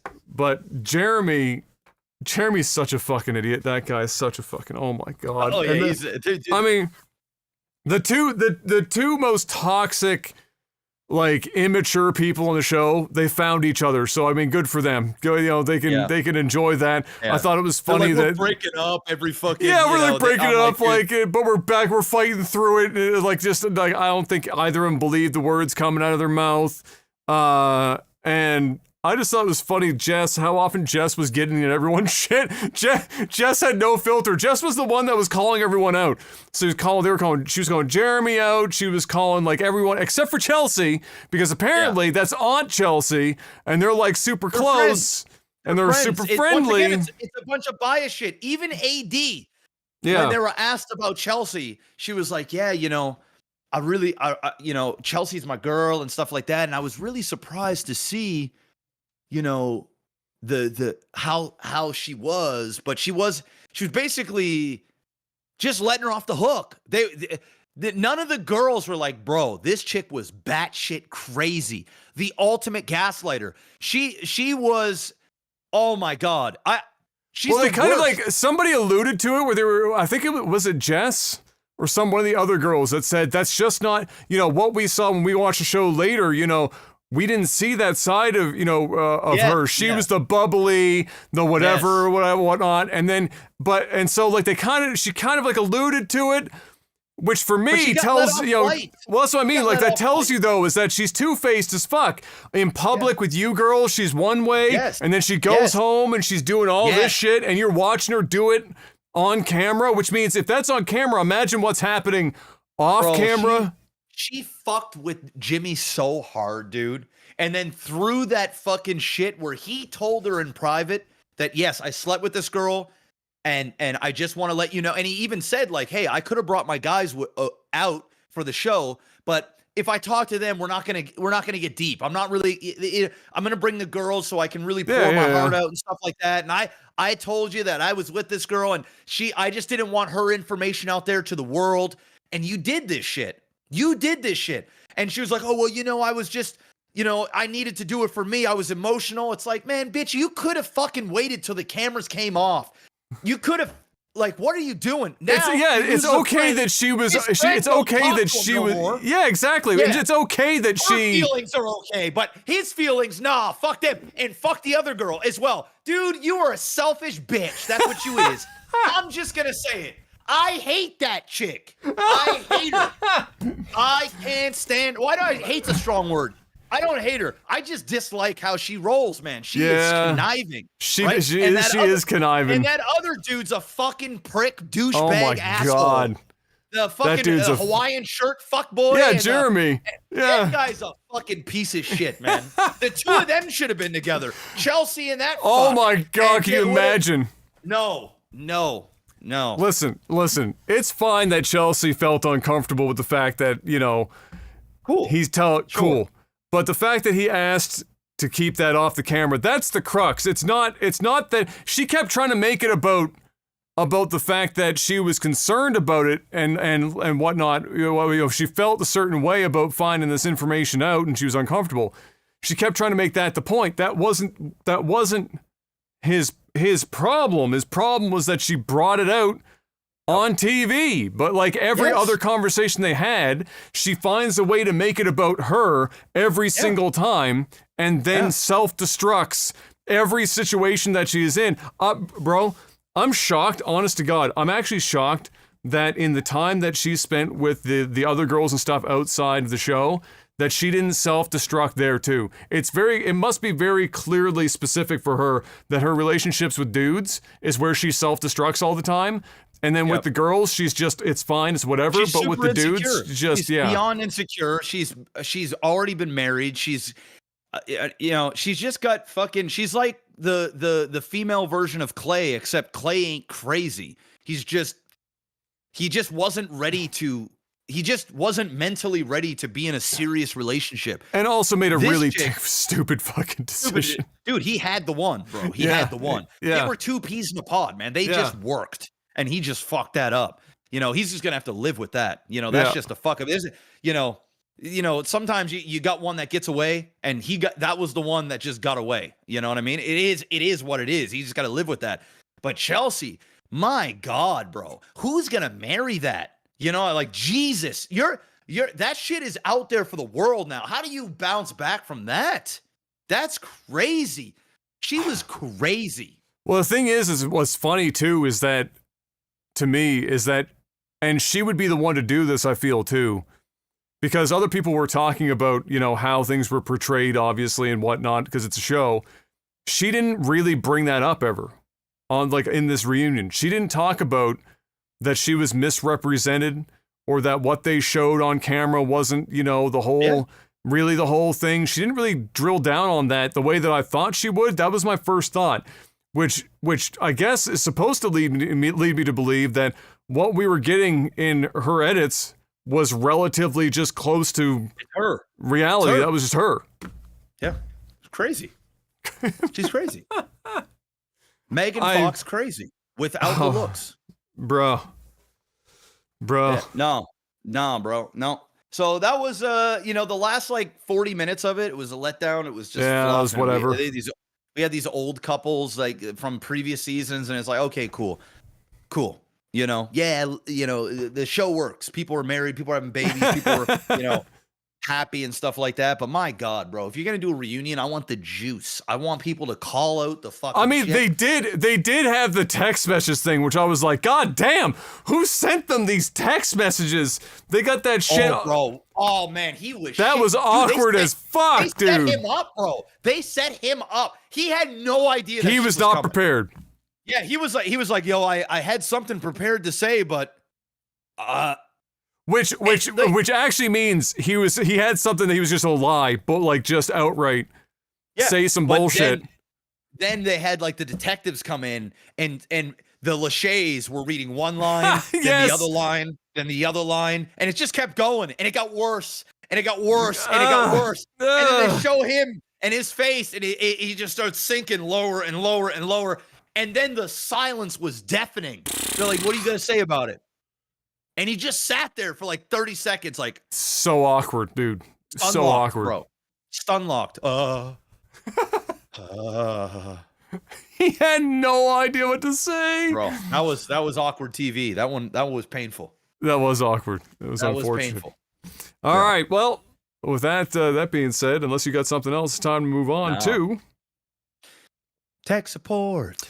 Patreon.com/lagtv is the place to go, as mentioned earlier, if you want to financially support this podcast. Chiefly, you can, for $5 or more a month, you can ask us questions on a post I put up before the podcast each week on the Patreon page called Tech Support, and we give you answers with the time that we've got. Let's see what we got this week. Here we go. You know what? This is kind of apropos almost of a salacious Love is Blind situation, Mr. Black. Steven asks, what would you consider to be cheating? Just had my girl walk in on me watching a certain Twitch stream, which he didn't mention, which means he's feeling some shame right now. Man. And I've had some splaining to do. I bet you did. If you're not even listing the stream, my man, I bet you having some splaining to do. He was on that Amaranth stream. That's where he was. I mean, it's kind of hard to give you an answer with the context of what you're asking, given, you know, we don't know what stream it is, but... Listen. I mean, you go first. Okay. Is it cheating, Adam?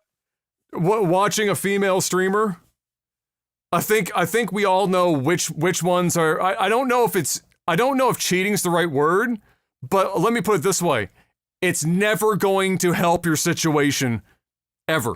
You are like, especially with those types of streams. There's a difference between watching the female streamers that are literally just on there gaming, normal, not tits out for Harambe, whatever the fuck. You know, there's everyone knows what the line is. Everyone knows the difference in those two demographics. The hot tub time machine group, for example.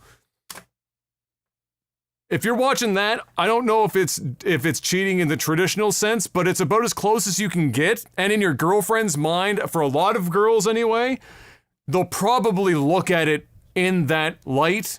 They might not react the exact same ways if they found out you legitimately cheated, but they're going to think about it in a similar way. Unless you're those types that you're a little bit freaky, you sit down watching that shit together. There's some people out there doing that shit, I'm sure, but...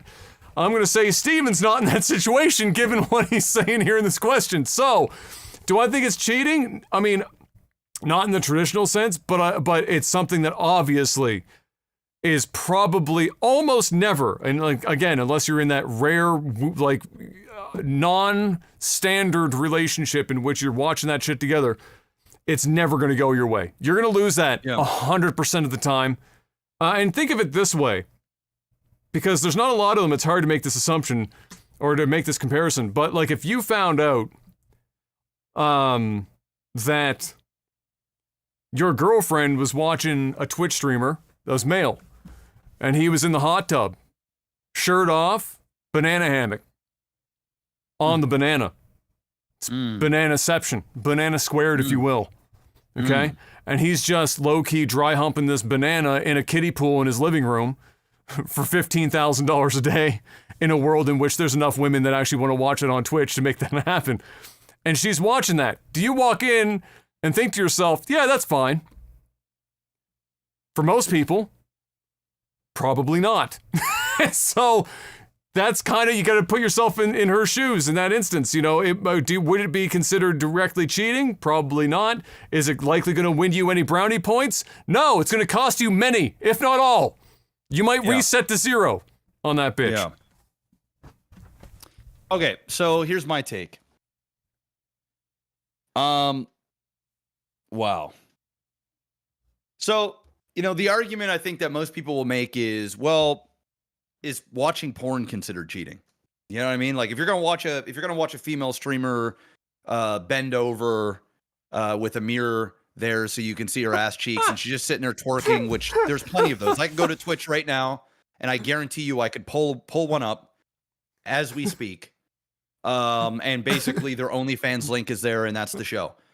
So what's the difference? Like you can either watch pure penetration on Pornhub or you can watch this on Twitch or Kick or YouTube, whatever. I don't think there's many of them on YouTube, but there's streaming services where you can watch, or maybe it's just a porn site and it's a cam girl site. Yeah. I don't fucking know. Is that cheating? Well, I think it's situational because it depends on your relationship. Because like what Adam said, some people are in open relationships where these things are discussed and it's okay. And if that's the case, by all means, do your thing. But I'm going to come at this from a traditional sense. Is it cheating? I don't personally think it's cheating. But if you know that your significant other would be very uncomfortable or feel insecure or feel like she isn't enough for you, and so you have to go onto a gaming website to see a girl speak to you in chat and spin a wheel and sit in a tub of fucking filth water while she sits there and then twerks sell that water on eBay. And exactly. Whatever the case may be, then I think that it is, I'll call it like, it's just being deceitful, and it's just, it's disrespectful. I think it's probably, yeah. It's disrespectful. Yeah. And the thing is watching porn disrespectful?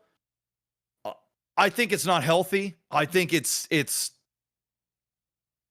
you know your partner is not okay with it, then yeah, I think it's disrespectful, and I think some people may even consider it cheating. Because cheating is a wide range. When people think cheating, they just think, oh, you've had sex, or you've had maybe you've kissed somebody, or maybe you've whatever the case may, like there's a physical thing, and then there's emotional cheating where you're having conversations with other women on the internet, and you're confiding in them, maybe even talking shit about your spouse. You're unhappy, or we're gonna break up, or whatever. You're really, that's cheating, in my opinion. I mean, that's just a form of cheating. It's it's in some cases that stuff is worse than actually a one night stand where you have no emotional connection at all. You're just you're just out there and you're doing it. I think some women and some men might actually deal with actual sex more than a long drawn out emotional infidelity. But as for to watch the stream, to back to the question, all right, I'm going to keep it a buck because I know you're a viewer, you're a supporter of this podcast, and you're asking my opinion, okay? You got to ask yourself, how frequent are you going on this stuff? Are you searching for this? How much time are you spending there? Were you just scrolling through Twitch and you just so happened to pop on this thing for a second out of curiosity, and your wife or your girlfriend walks in, you're like, oh, fuck, or is this a regular thing? And here's the other thing. Are you giving money to these people? Because honest to God, if you're a tier 3 sub, or you're donating so that they can twerk and you're doing all this shit, bro, you might not be a cheat, but you're a prick. You're a fucking dick. And you're a horrible boyfriend or husband. I'm just going to keep it a buck. And you know what? It's not too late to not be that way. And if it hurt your wife or your girlfriend or whatever, it's up to you to own up to it and to just let that shit go. Because these internet chicks, they ain't doing nothing for you. They're doing nothing for you. The girl, the lady, the wife, the whatever, this could be applied for the opposite sex, they're there for you. They're the ones that are that have your back. At least I would hope so. So, at the end of the day, no, I don't think you've cheated, man. I don't think you've cheated. But if anything, if if you're opening up in incognito mode and you're hearing around to see if somebody's about to come into the door, you're already doing something you shouldn't be doing, and that makes you a dick, and you shouldn't do that, right? So, it is what it is. But no, I don't think you cheated. So you're okay. And sorry if I feel like I'm being harsh, right? But in your heart if you're doing something wrong or you're not, your relationship. I don't know your relationship. I know my relationship. I don't talk to women. I don't text girls. I don't go out with other women. I don't add women on Facebook. I don't follow women on Instagram for the sole purpose of the fact that they're hot. Don't get me wrong. I do follow some women, but I don't look at them as sexual objects. They're my peers. They're people I like to follow for non-sexual things. I don't do those things because I know that it may make my wife feel a certain way. As what Adam said, if I walked upstairs and Kayla's sitting upstairs in the bedroom and she's got fucking some dude on Twitch or some other thing, and he's got the dick is swinging, and he's dry humping the banana thing, and she's interacting, and she's liking this shit, bro, I ain't happy. But that doesn't happen in my household, so I don't have to worry. I don't worry about that stuff, right? So, you know, I'm listen, man. I said my vows. I'll be married 10 years in October, and I've been as faithful as they come. Before the marriage, during the marriage, and when we're long and gone. It's just the way it is. Do I like females? Are there tons of attractive women out there? Absolutely. Can I appreciate beautiful women? Absolutely. But do I seek the no,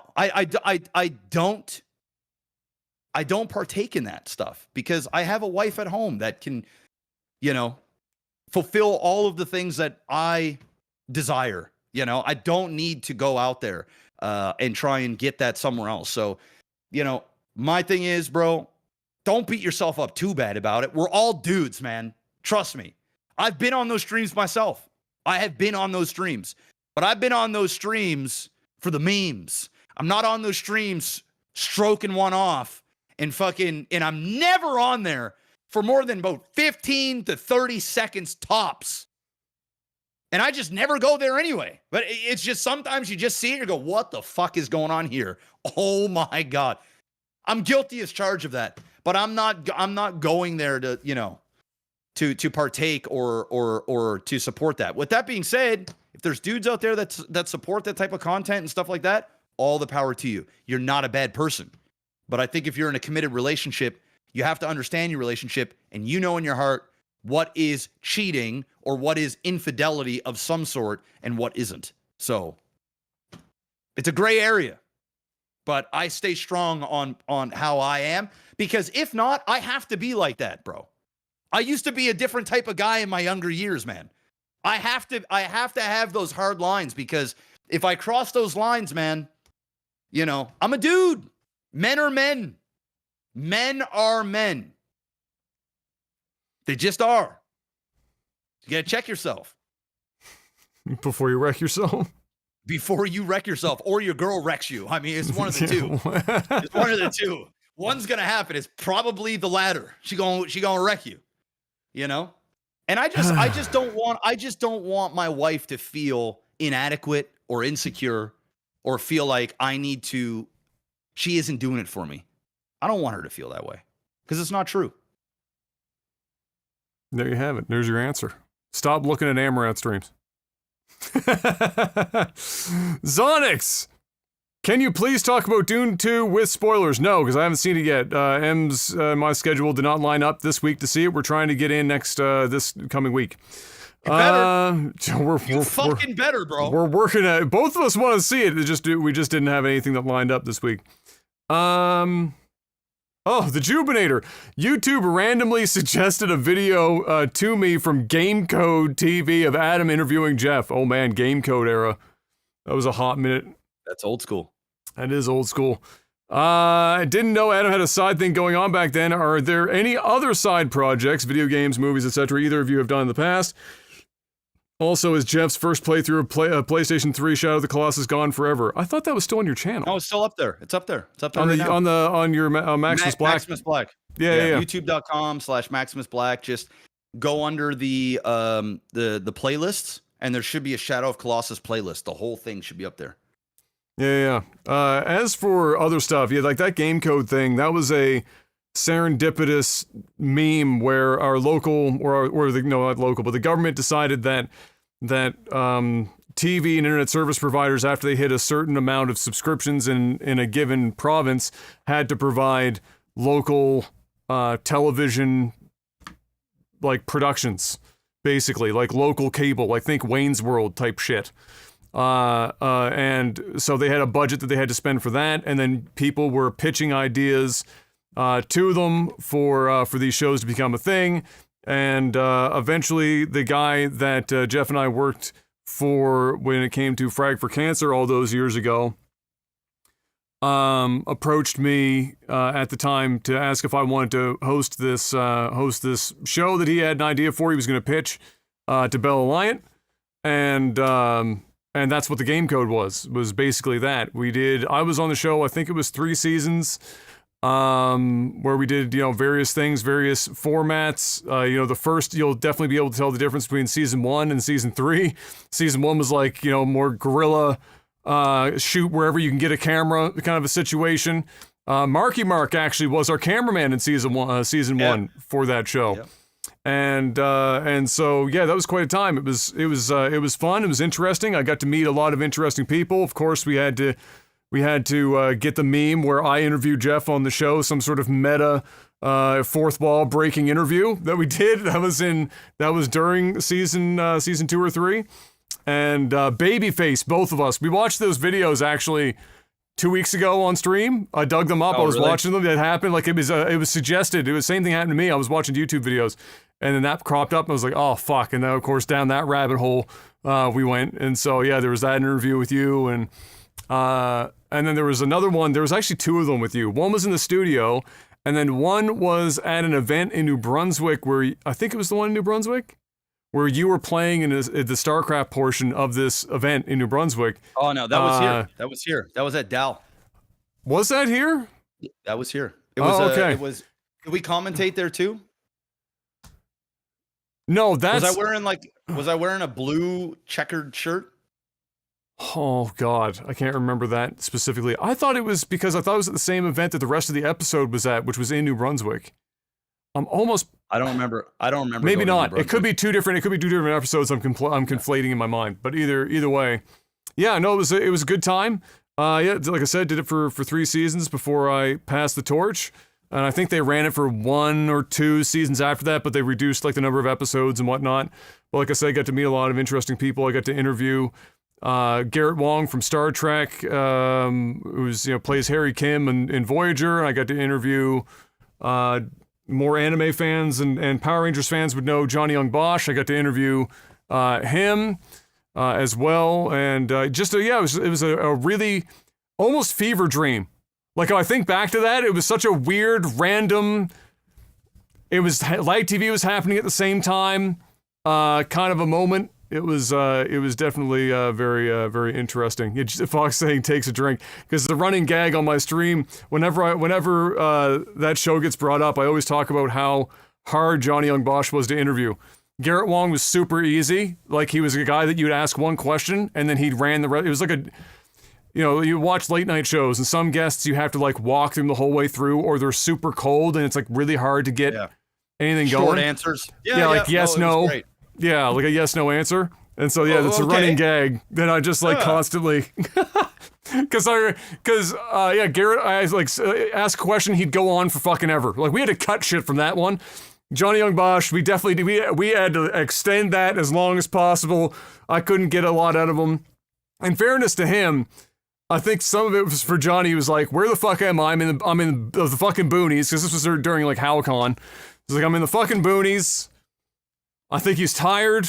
And then I tried to, like any interview, when you're not rolling yet, you're trying to like break the ice and whatnot. I didn't get much of an opportunity to do that. And so I tried to like lead in on the first question situation where I made the joke about, because he plays Ichigo in Bleach, and make the joke about him losing his powers like 1,000,000 times on the show. I tried to lead with that joke. That went fucking nowhere, and then the interview was just dead for the rest of the fucking time. So I was so awkward. I felt so fucking awkward the whole time. But anyway, it was a fun time. But to answer your question, that's it. Like other than that, that's the only projects outside of YouTube and Twitch that I would have ever been a part of. There's some stuff. Can you talk about some stuff that you were almost, but not quite, or is that still no go? I don't even want to go down that road. Oh, okay. Yeah. What about the that's the more recent one, but what about the like eons and eons ago? No. It's the world's biggest secret, man. Only you and my parents know, and that's it. No. I'm wondering if fuck. Can I type this to you? I'm trying. Do you have the document open? Do you have the Don't leak document it. open? No, I won't. Do you have the document up? The Google Doc? Document? Yeah, let me look. I'll put it at the very bottom.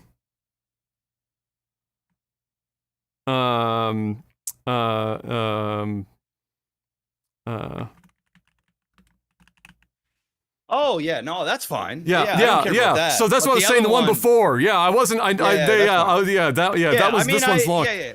I mean, but that was before Lag TV.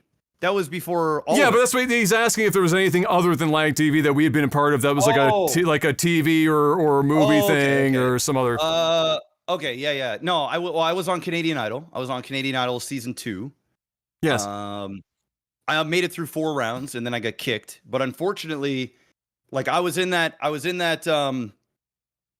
zone where you weren't good enough to make TV and you weren't bad enough to make TV. So I was just in limbo. There might be some like B-roll footage of me around, but never anything out there where you actually get to see my auditions or the different stages of the stuff that I was in. So I did do that. I did that actually when I was at Dalhousie, like when I was at Dal. So it was like when I was in university. I was young. I was like 19, 18. Yeah, that was 18, a long while ago. But yeah, no, we did that. And obviously there's some other things that, Adam notes about that was much bigger than that, but it is what it is. What the fuck is on my finger? There's something going on over here? Am I crazy? I don't know. I don't know. What the fuck? What the fuck? What the fuck? What do you got on your lips? Is it your ink? Your pen? Did it blow up? I don't see anything. You look good. Okay. No, there's like fucking chocolate. I know I had. Oh, that's probably what it is. There's chocolate sprinkles on my fucking desk from these little chocolate ball things that M bought. I was like, what the fuck is on my hand? Anyway, I was tripping balls there for a second. Yeah, and then of course, other than that, I mean, the stuff that people obviously know about Jeff and I outside of Lag TV and Twitch is Jeff does, obviously he's doing on Twitch right now, he's doing RP, and then I do my review shit on criticalhit.com, an actual site that exists now. You can go there. Hey. It exists. That's where I do all of my Critical Hit, but it's Critical Hit with a Q, because it's a play on the word critique. Critical Hit. And so also because I couldn't get the .com of the other one. so makes sense. So I had to get creative. But yeah. And that's pretty much all for that. Let's see here.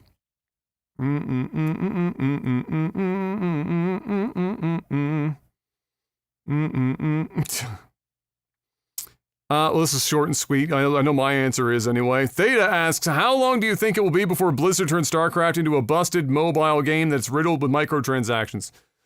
Well, I don't think they're gonna do that at all. No, I don't think that's gonna happen. StarCraft 2 is gonna stay what StarCraft 2 is, and I think if you're gonna see any StarCraft in the future, it'll be mobile, but it won't be an RTS. I think it'll be some sort of weird hybrid mobile garbage. But StarCraft 2, it ain't going to mobile. It's not. Yeah. It's just no. So I only have to worry about that. Yeah. Oh, Ace High, what's the biggest lie you've ever told that you can admit today without ruining your lives? I don't really lie very often, so it's kind of hard for me to pull, especially a big lie, out of the hat.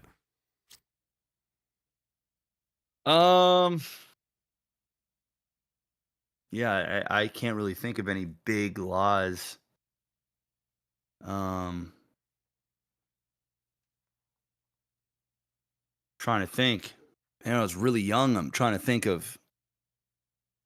I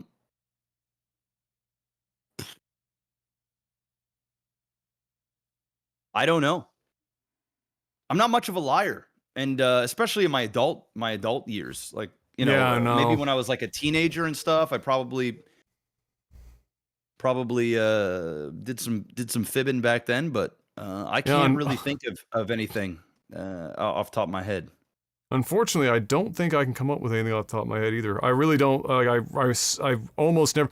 I have a guilty conscience, like a really bad guilty conscience, and so Like lying, if I'm lying, it's like I'm basically going to eat myself alive. So it just basically never happened. I mean, I've can't. lied. I've lied on like resumes before, like when I was younger. Okay. Yeah. Like there you go. I lied about some experience. I've done that. The best lie ever not necessarily told. Jeff and I in the Canadian Tire, in full view of the employee, Jeff takes the price tag off of one golf club and puts it on another golf club so that it's like 1/8 the cost, because it was like a $20 putter getting put on a $100 driver, and then walked it right up to the counter. The employee who had just witnessed this whole thing, and they just didn't give a single fuck. Scanned that bitch and walked out the door. Like, you're seeing it, scan it, you see on the screen, it says like putter on the fucking, like, on the scanner. On the driver. Like 14 years old, young and dumb, ready to go. Let's go. Let's get to the driving range. Didn't give a fuck. That employee said, I am not doing this today. Yeah, didn't fucking care. Oh, shit. Oh, my.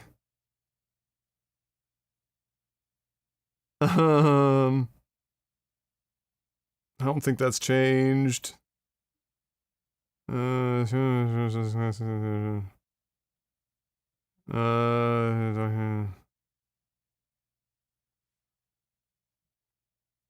wait, what? This is such a random question. I have to ask this. It's insanely random. David asks, what is your most embarrassing itch in your crotch story? I scratched my itch when I was in class in grade 7, and a dude in my table group noticed. I later had to say on MSN, there's a throwback, that's aging Dave right there, on MSN, that I was grabbing my pencil. Yeah, what pencil? Dude, I don't know. Dude, if my balls are itchy, I'll scratch them. I mean, somebody's like, yo, what you doing? I'm scratching my balls, man. I'm fucking, balls sticking to my leg or something, Yeah, BSTL is the worst, bro. Man, balls sticking to the leg. I mean, and you got options, right? And none of, like, there are no options in which if somebody catches you doing it, you're gonna look dumb no matter what. Yeah. Whether you're literally pulling your balls off your fucking leg, or if you're wearing jeans and that's not possible, and you gotta do the fucking waddle shit. You got the fucking, like, the walk where you gotta spread your legs out a bit to get shit to settle. You're looking dumb no matter what you do. I mean, listen, I don't have any embarrassing ball itches, but I did my first embarrassing doctor's. Like, I've had 2 very embarrassing doctor's visits. My first one is I ended up having a night out with somebody, right? I was like 18, 19 years old. I think I was 19. And in the morning, I go to take a piss and shit's itchy. I'm like, bro, this ain't normal. So I think, I shouldn't say I didn't think anything of it. I was a little nervous because, like, man, what if this girl's got like fucking chlamydia or some shit? I mean, I don't know. So a little bit of time goes by and it just keeps getting worse. It's like, it's just itching. And then I'm like, okay, I need to get this checked out. So I remember my buddy Wayne at the time. I'm like, yo, Wayne, like, bro, something's going on, right? And I think most dudes have had something similar at some point, like the first time where you're like, oh my God, like, what the fuck?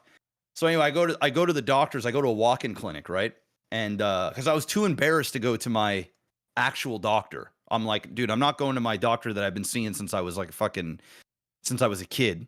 Because at the time, my doctor was still, he's no longer there. I have a new doctor, but because he's like long retired. But at the time, when I was younger, half the age I am now, pretty much, I was like, no, I'm not going to see him. This is embarrassing. Because he was like my mom's doctor too. I'm like, no. So I go to the walk-in clinic and I'm like, okay. He's like, what's going on? And I'm like, yeah, I've got an itch going on down there, and it's starting to, like, it's red. It's like, something's going on, man. He's like, all right, let's see it. So I'm like, oh fuck. So you know, I just whip my cock out, right? I'm like, here, you know, like that. He's like, bro, you just got a yeast infection, man. Like, here's some cream. Like, go to the pharmacy, put some of the shit on there. You can buy like Canestin for that shit. Like what? Same thing that girls use. What Yeah, that's literally what I got. Yeah. Right. So, he was like, yeah. He's like, did you have like unprotected sex? I'm like, yeah. He's like, okay, well, he's like, that's probably it. He's like, you know, there's probably a pH balance going on, imbalance going on with the female. And if you didn't wash, did you like have a shower or anything? I'm like, no. And he's like, okay, well, it just makes it. This is what it is, man. You always got a shower. You're okay. You don't have anything, right? So ever since then, every single time that like I have sex, I'm like, I gotta shower time. Down, you know what I mean? Yeah. At the very least, I'm clothing down. At the very bare minimal. Oh yeah. Like, because that one was embarrassing. And the other embarrassing thing is the first time I ever got hemorrhoids. And I'm like, what the fuck? My ass was sore all the time. It was itchy. And then I remember going into the bathroom, like, dude, what's going on? I spread my cheeks and I got like a fucking mirror down there. And I look and there's like, it looks like a piece of my ass is coming out my ass. I'm like, dude, do I have ass cancer? Like low key bleeding a bit whenever you're taking a shit type situation. Yeah, taking a shit, it burns. There's like some blood on the toilet paper. I'm like, dude, I'm gonna die, right? And I'm like, I'm super, dude. Like, but I go on Google. And I never had one before. I literally never had a hemorrhoid before. And I remember, because dude, this is kind of embarrassing, but I remember my dad. Right? Yeah. He when he got a hemorrhoid, right? He would make. I remember being a kid, right? And my dad would be like, he'd get a hemorrhoid, right? He was. I didn't even know what it meant at the time, but I remember my mom would be like, she would basically make fun of him, right? And I remember there was one time where dad had to take mom into the bathroom and mom had to like go in there and put some cream and shit on because he couldn't get back there. And and then I'm in the doctor's office. I'm in the doctor's office, right? And I think I got like ass cancer or something. And I'm like I'm like low key, like don't want to hear the news, like embarrassed at the same time. Yeah. Bro. So I go in once again, I go to a walk-in clinic, right? At the time I was a little bit older. I think I was like 21 or 22. It was like just maybe a year or so before I started liking TV. So I go in there and I remember it was this doctor, he comes in, he's like, hey, how's it going? I'm like, hey man. He's like, well, what brings you in? I'm like, yeah, man, my butt is sore, right? My butt is sore and there's a little bit of blood, you know. He's like, okay, yeah. He's like, let's see. So I'm like, how do you want me? So I get on the bed, right? And I pull my pants down. So do you do the sideways one? Yeah. I'm laying sideways and I prop my cheek up and he's in there. He got like the glasses thing with the light. He's scoping you a bit. Magnifying. He's scoping me a bit. And I can feel him kind of got the gloves on. He's kind of looking around and he was down there for about 5 seconds. Yeah. And he goes, okay, I'm good. And I'm like, what is it? Right? I'm like, my heart's pounding, right? I'm already like, fucking hell. I'm like, what is it? He's like, it's just hemorrhoids.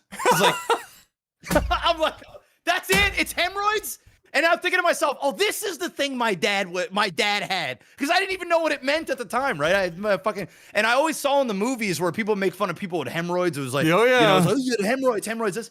And, I must have taken like a fucking mean shit, right? Like constipated, just fucking blasting, like pushing hard. And, so that was an embarrassing story. And my other embarrassing story is when I was 15 years old, I noticed that I had a cyst. Well, it was a cyst, but I had like on my right testicle, like another testicle. And now you're like, oh no. I'm like, man, I got testicular cancer. I'm dead. Right. I remember I remember at the time too. I was like, man, this ain't good, bro. It's kind of, and I started playing with it a lot, like trying to like feel it and like going on, and then it started aching, and I'm like, oh my God, like I'm fucked. And so I go to the doctors, right? And I actually went to my actual doctor. So I went to my actual doctor, and he was like, all right, man, let's see it. So what he did is, as soon as he saw it, he started feeling around a little bit, and he's like, okay. And he was like, listen, Jeff, this ain't cancer. He's like, this is a benign cyst. It's super normal. Like, he's like, so many men have this. He was like, you can get it removed, but there is a chance that it can fuck with your sperm count. And if it isn't causing you a lot of pain, or if it isn't growing, then you're fine to just let it go. And then I was second guessing. I'm like, bro, but like, are you sure? And he's like, yes. And then he got a flashlight and he took my nuts and he put a flashlight there. Yeah, to see. He pulled it and he's like, listen, when the light hits this, and he started explaining like what the difference is between what's cancerous and what's benign. And I was still worried. So he's like, listen, man, what I'll do is I'll schedule an ultrasound. Biopsy or ultrasound? Okay. An ultrasound. And he's like, well, just make sure, because on my other testicle, I had another small little, like, I mean, it's barely, I only noticed it because I was playing with my nuts so much. I'm like, dude. So then I went to go get an ultrasound, and this was like 9 months later, because it takes fucking forever to get, at the time. And I was like super young, right? I was like literally 15, 16 years old. Yeah. So I go there and I'm like a teenager, right? And I'm fucking, just getting fucking pubic hair, like real, like, I'm like, I'm like a little insecure. I don't want people like looking at, going down there and poking around, prodding going on. So I go into the hospital, get this thing, and I'm laying down, and isn't it the fucking young smoking hot chick that comes every time, bro, to fucking take the every thing time that they do, dude. Grab my balls. She's down there and she's just like doing that. And I'm sitting there holding my cock in my hands, and I'm in a gurney, and she's down there, and she was new. So what she did is she used the wrong side. And so she's like, man, I just can't seem to get an image. So then she calls in her boss, who's another female, older. They come in there looking at my nuts, and they got this thing. They're like, flip it around. So she flips it around, and then she redoes the whole thing to get the image. Bro, I was mortified. So anyway, good news. I still have my cyst today. It's still there. Oh my God. It's benign. It's nothing. It's normal. So fellas, if you feel a bump, get it checked out. Go do it, bro. Go get it checked out. You should be feeling your shit anyway. If you feel something that's not normal, and trust me, when I first felt it, because it was never there before, and then all of a sudden it was there, and I'm like, whoa, this ain't normal. So guys, if you got a bump, please go to the doctors, get it checked out. High probability, it's nothing to worry about, but to be safe, be sure, and it ain't all that bad, So get out there, make it happen. You gotta. So those are my three embarrassing doctor things. And as a 37-year-old man, I don't care, bro. I'll put it all out on the internet. I don't give of course. a fuck. I don't care anymore. This is just a part of life, dude. Just a couple years ago, I got my asshole fingered because I'm like, I had so much fucking stomach issues. I'm like, bro, look at my ass. Like, make sure my colon's good. Do whatever you need. Like, I'm at the point now where I don't care. I'll go to the doctors. I'll strip down butt ass naked, dick swinging. I'll be like, bro, how's my asshole look? I don't care anymore. You hit a certain age, you just don't give a fuck. And you realize they see all of the things all the time. They don't care. It's just like me, I go to the doctor's, pants down, except, my dick's just resting on my balls.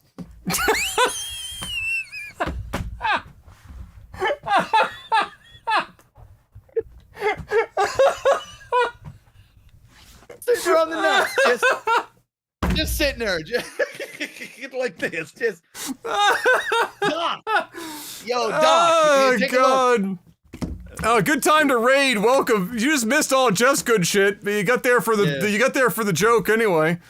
So the question was, because we got off topic there, the question was, what's your most embarrassing itch in the crotch story? And that derailed because we don't really have one, so we just started talking about like our embarrassing medical stories. Yeah. Yeah, I don't have any embarrassing itch stories. Just like the worst was like when I was playing basketball a lot and you get BSTL and you're on a court and you got like, at my high school games, there were like, 200 people watching. There's nowhere to hide. You're out on the fucking court. Everyone's watching you. I'm the biggest to second biggest dude on the court. and I'm trying to get my balls off my fucking leg. There's no way to get around it without everyone in the arena just watching you remove your balls from your leg. It's just, but after a while, you don't even think about it. It doesn't matter.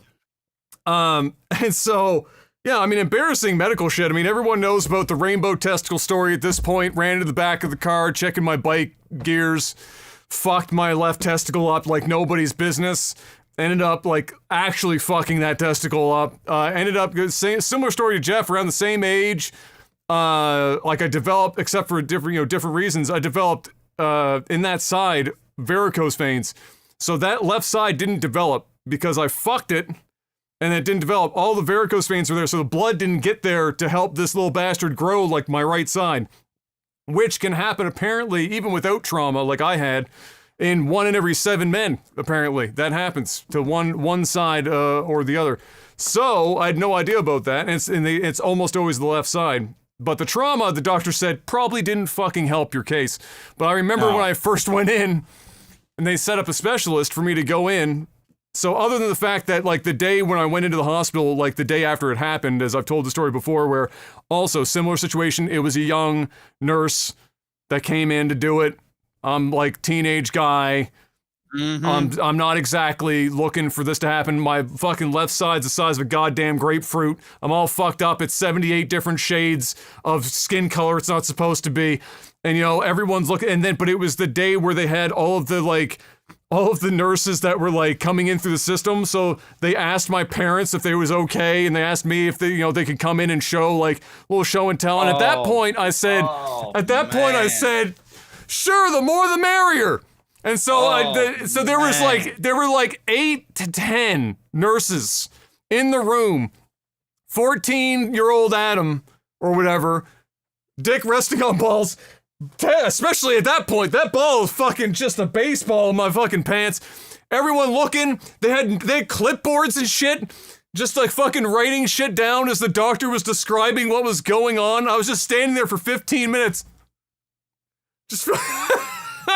Just fucking dick out, everyone looking at my shit.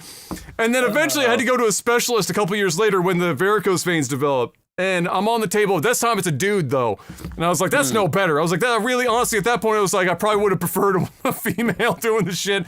Because I'm lying on the table, dick just laying out there with fucking balls. And he's just basically fucking like playing with my nuts, figuring out if it's varicose veins or whatever and how bad it is. And that was just uncomfortable as fuck. It was just awkward. I don't think he enjoyed it any more than I did.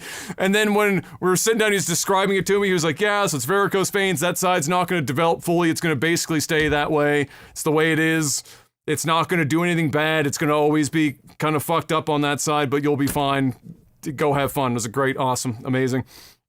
And then similar to Jeff, except so instead of hemorrhoids for my butthole check, this is how you know we're both in our mid-30s now. So my butthole check wasn't hemorrhoids; it was just fissures. So I don't get the hemorrhoids. I got fissures on this side, and so mine was brand new doctor. She just got assigned me because my other doctor moved away. She's literally new to the system. She's like basically the same age as I am. She might even be younger than me. And here I am, like you, on the table, sideways, cheek spread.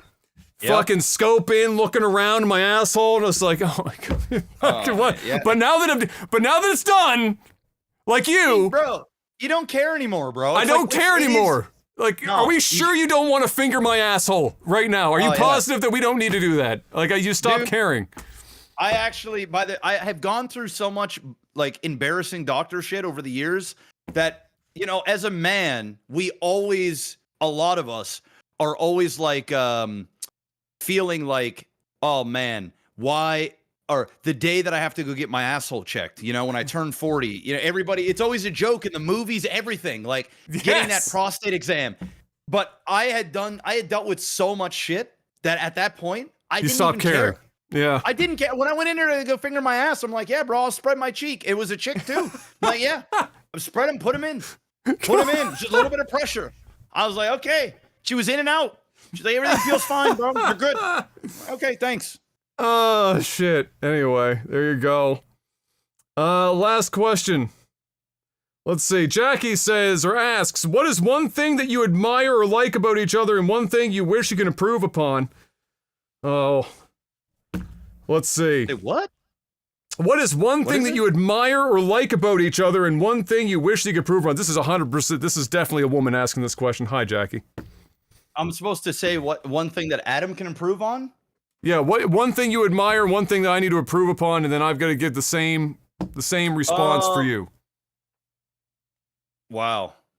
I mean, there's a lot of things I admire about you. Most of the shit at this age, we've already kind of like, we're just kind of. I'm trying to think of the improvement part. The admire part's easy. It's the improvement part. Yeah. We're in our mid-30s. If you asked us this question 15 years ago, we could probably come up with some shit much easier. I mean, I would say I admire Adam's ability to stay true to who he is. And what I mean by that is he's got a set of morals and things that he just will not break. And I've tried. I have tried from a young age. I have tried to impose my will. And although sometimes he would kind of meet halfway or get peer pressured to a degree, he would never cross that line. So, you know, Adam's ability to, you know, and that has a big thing about his parents. Like, he's just raised right. He's raised a certain way, and you're just solid. You're just a solid dude. And he's always been a friend. And we have had our seasons where, we weren't as close. But he's always there. Dude, I could tell Adam anything and whatever, and he'll listen, and he'll just, he's a friend, he's a brother. And I just respect him immensely. It's why I still do this shit. It's why I'm still with him doing the things that we do, is because, we're older. He's getting married. You're going to have kids. I already have kids. I got married, all that stuff. But like, this doesn't change. You know what I mean? Like, yeah, we don't see each other as much. We're not, doing a lot of the fun shit we used to do when we were young, but that's what happens when you get older. But the brotherhood is still there. So yeah, I mean, he's my boy. So I fucks with Adam pretty heavy. One thing that I think he could improve on, I think, decisiveness. I was literally going to say, you're going to say analysis paralysis. Yes. Analysis paralysis. Because Adam is one of the most intelligent people that I know. Well, calm down. Well, I mean, dude, I'm just being honest, man. Okay, I appreciate it. Very intelligent individual. Super smart. And, he has got the ability, if he applies himself, to quite literally do way more than I could ever do. And I think the only thing that holds Adam back sometimes is himself, is the second guessing. And the moment he puts his mind to it and he gets started, he crushes it. He crushes everything that he does, right? So I just think, like, just the indecisiveness, and I've always said that about you. Like, it's been a thing for forever. And he overthinks, overcomplicates. I don't know why he does that. It's just who he is. It's just it's just in his DNA. But it doesn't mean that he doesn't get shit done. He eventually gets shit done, but he could have got shit done faster. He would have just got shit done. You know what I mean? Well, God, I don't know. We're all up in our feelings right now. I guess it's true. The overthinking and analyzing everything to death has never not been part of my personality. I mean, Jesus, I can think of being like 7, 8 years old, and that was kind of just, so I don't know if it's like one or both of my parents that have some of that in them, or did, or what, or if it was just the nature of something that happened at some point early in my life and it just never went away. But it's like a personality trait at this point. I can't, it's hard for me. I have to battle it. I have to tell myself to stop, but it's a war when that happens. And I'm the opposite. I'll just do it, and I'll be obsessive of it. And that's just, if it works, it works. If it doesn't, it doesn't. coincidentally, the things that you have just said about me, or like I could almost rotate it back around. So like the things, because we are as close to opposite people, and not just the fact that your dick swings and mine rests on my balls, but we're almost as opposite as two, which I think is why we've been friends for 24 plus years, is because we're so opposite. So like probably the thing that I've always respected the most about Jeff is similar to me, is that Jeff is the opinionated version of me. Jeff is less scared to say what he thinks. There was a time on the internet here in the last few years where he choked it off a bit because Reddit and RP is fucking AIDS.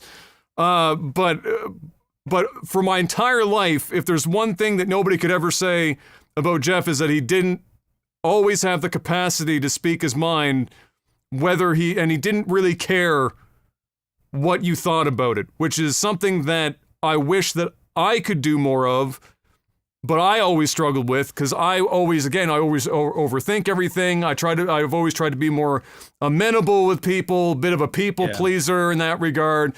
Jeff the opposite. And then in with that, and part of that, I've always respected Jeff's ability to be in a not negative way, the center of attention, or like the grown-up version of the class clown, which is something that I've never been able to do either, so I've always respected that part of him. And then the last one is which obviously shows in the work that he's done in content creation for 13 years. But perhaps the biggest one is the motherfucker's tenacity. So this son of a bitch, so like my life is like, the joke was early on, is everyone saw it coming. So like my mom, who's like a second mom to Jeff as well, she's always said this as well. Everyone always knew this, is that Jeff's biggest strength is that he might have some of the craziest fucking ideas you've ever heard come out of somebody's mouth, but he's not afraid to go try the idea, and eventually one of those ideas is gonna fucking work, and he will not stop until the fucking thing works, and then does immensely successful things for him. And then he applied that in, not during school, because he was not a fan of school, because he wasn't interested. He was not interested in school. But the first seed of that I saw, even knowing that, was back when we were in junior high, and the one class that he cared about was English, coincidentally. And any project or assignment that he had, and maybe he needed a little bit of help with or whatever, and he asked me for some help, it was the one thing I knew. It was like, okay, so he would fucking just go 100% on this one thing. So I knew that if he liked it, he was a fucking unstoppable force. The problem was just finding something that he liked. And as we got older, that was like the range was crazy. From Chuck Norris t-shirts, to diaper cakes at the early days of Leg TV, to writing the fucking grind book at one point, to making streaming work so he didn't have to sling chicken anymore for a living, where it was just an everyday, as you've heard the story, Lag TV, day in and day out, Team Liquid forums, promoting until we were getting yelled at by every fucking person in the community for the self-promotion on like every platform imaginable, just getting in an earworm. But it was, exactly. But it was just everything. So tenacity, crazy. So it's his ability to tell it as he feels it, regardless of how you feel, which some people might find abrasive, and it's definitely got him in trouble online a few times.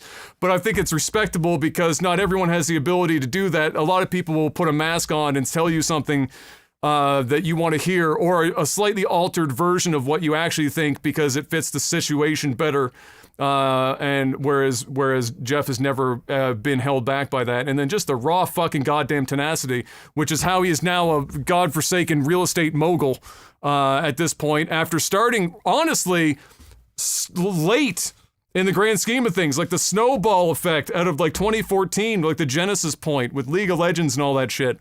And then what came after, it was just incredible to watch, because it's stuff that I wish I could do. Like he just said, and it's true, I'm a jack of all trades. If I actually do something, I can do it. The problem is I have it's so hard for me to start and stick with it long enough to actually do it.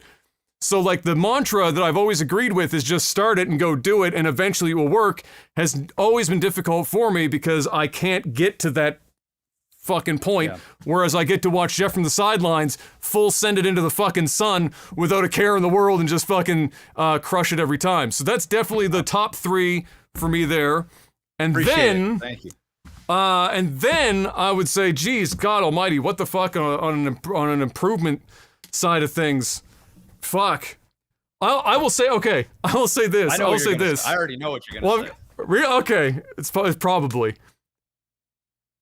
It's like, this is, okay, there's 1.5 thing. They're almost related, really. It's like 1.5 things.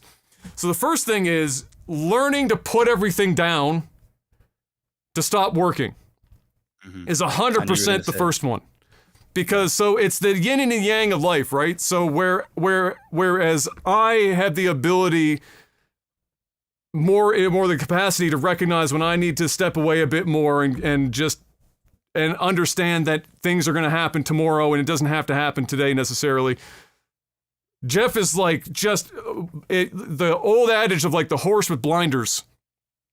Got to keep the blinders on, because if you took the blinders off, you'd go fucking batshit crazy. But if you put the blinders on, straight line, he won't stop. And so that I would say is the number one thing, because he's gotten himself into many situations in the last, while we've been doing content creation, where he's just about burnt himself to a crisp. And so I remember even having a conversation with him, probably, what was this? The first time I came over after COVID started. And I sat on the floor behind him, in the room where he is now, and I was on the floor, and we caught up, we had 4 years of in-person conversations. We talked on the podcast, but it's not the same. 4 years of conversation built up, and that was one of the things that I was trying to instill, because I said, man, you've made it. You're there, the money's there, it's gonna be okay. You don't have to keep putting another goalpost. Yeah. You've got your kid now, you've got your family, you've made it. Enjoy that now. Don't keep telling yourself, I can keep doing some stuff and enjoy it later. Enjoy it now. So I would say that's probably one. And then the other one is something we could both work on, but for different reasons. Both of us are probably some of the most stubborn people on the face of the fucking planet. I would say that's probably both something we could both work on. We're stubborn in different ways. We are very difficult to change our minds on something. Yeah. And like historically, and this was always the case when we were younger, it was Jeff and my mom always got into it over all sorts of shit. And it would be so funny because in the conversation about whatever they were talking about, and mom would just, because mom hasn't yelled in her entire life, but Jeff would be so of a saint. And Jeff would be pacing in my kitchen at my mom's house, just fired up, doing his thing, and mom would talk the whole thing, and then mom would say her piece, and Jeff couldn't agree with it at all, and then leave, and then like a week later he'd come back and be like, okay, fine. But like he always had to come to it on his own terms. Like we're both similar in that, where our personalities are that sometimes we have to be we might know that what we're being told is right, but we didn't get there ourselves, so we got to go away until we get there, and then we're going to agree with you. Yeah. But sometimes that's not the healthiest way of tackling things. No. So that's probably something we could both definitely work. And those same conversations between me and my mother as well. She did it with both. I had the same thing with mom, and then I'd go back a week later. Yeah. And you know what? No, I mean, people have seen that on podcasts, where you and I just fucking get into it. You know what I mean? And just go in circles.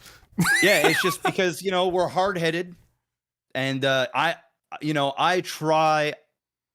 The older I get, the more understanding I've been becoming. I think that is just world experience, man. That's just it. So yeah, and it's still something I got to work on. It's still something I got to work on. But yeah, you're absolutely right. I think you picked very good ones for me, and I think for me, the slowing down thing, and I think part of it is, I'm still running from life. And I think part of the workaholic part in me, which I definitely got from my father, and it's been ingrained in me, but I think part of it too is when I slow down and I stop, I have to deal with life, and I have to, I have to look at myself. I have to look at where I'm at. I have It's to a form deal of with escapism. 100%. That's 100% it. I've done a better job, over the last, since my son was born, at taking more time, but it's most certainly something that I still have to work on. It's tough. It's years of it. You don't, especially at this age when it's really hard. Once you've got something ingrained in you and you're into your 20s, it's really fucking hard to steer the ship in the other direction. And so, I mean, it's for the same reasons that I'll like sit here and hum and ha, and why I didn't go back to the workforce in the last 7 years when I should have gone back 7 years, and now I'm going back now. And I knew 7 years ago I should have gone back, not because I wasn't making enough money, but because it would have been a better time to do it. And I was like, I don't know if I can get back into it. It's been so long since I've been out of it. Of course, the thought never crossed your mind, yeah, but if you wait, it's going to be even fucking longer. Right. Yeah. And so now here I am. Crush it. I mean, you got a job now, bro, and I already know you're gonna fucking crush it. It'll be fine. But it's tough, man. Personality shit is hard to fucking deal with, no doubt. Yeah. And on that heartwarming, wholesome note, yes, we have to go cast Starcraft. We do. We have to go get some games in. And so we'll end it there, ladies and gentlemen. Hopefully you enjoyed this edition of the Technical Alpha Podcast, where so much game talk happens. I don't even know, like, is it even legal for me to put this podcast in the game category anymore? I'm going to keep doing it. I'm a rebel. Maybe that's my biggest lie. my biggest lie in life is that this is a video game podcast. That's got to be it, right? There's no other lie except the Technical Alpha Podcast. Totally 100%. A video game podcast. All right, guys, thank you very much for spending some time. Hopefully you enjoyed yourselves. We'll see you next week. And until then, by the way, I'll say this now. Tentatively, we might have to move the podcast time or day because now I'm working. And so I don't know what that looks like yet because I haven't gotten into the swing.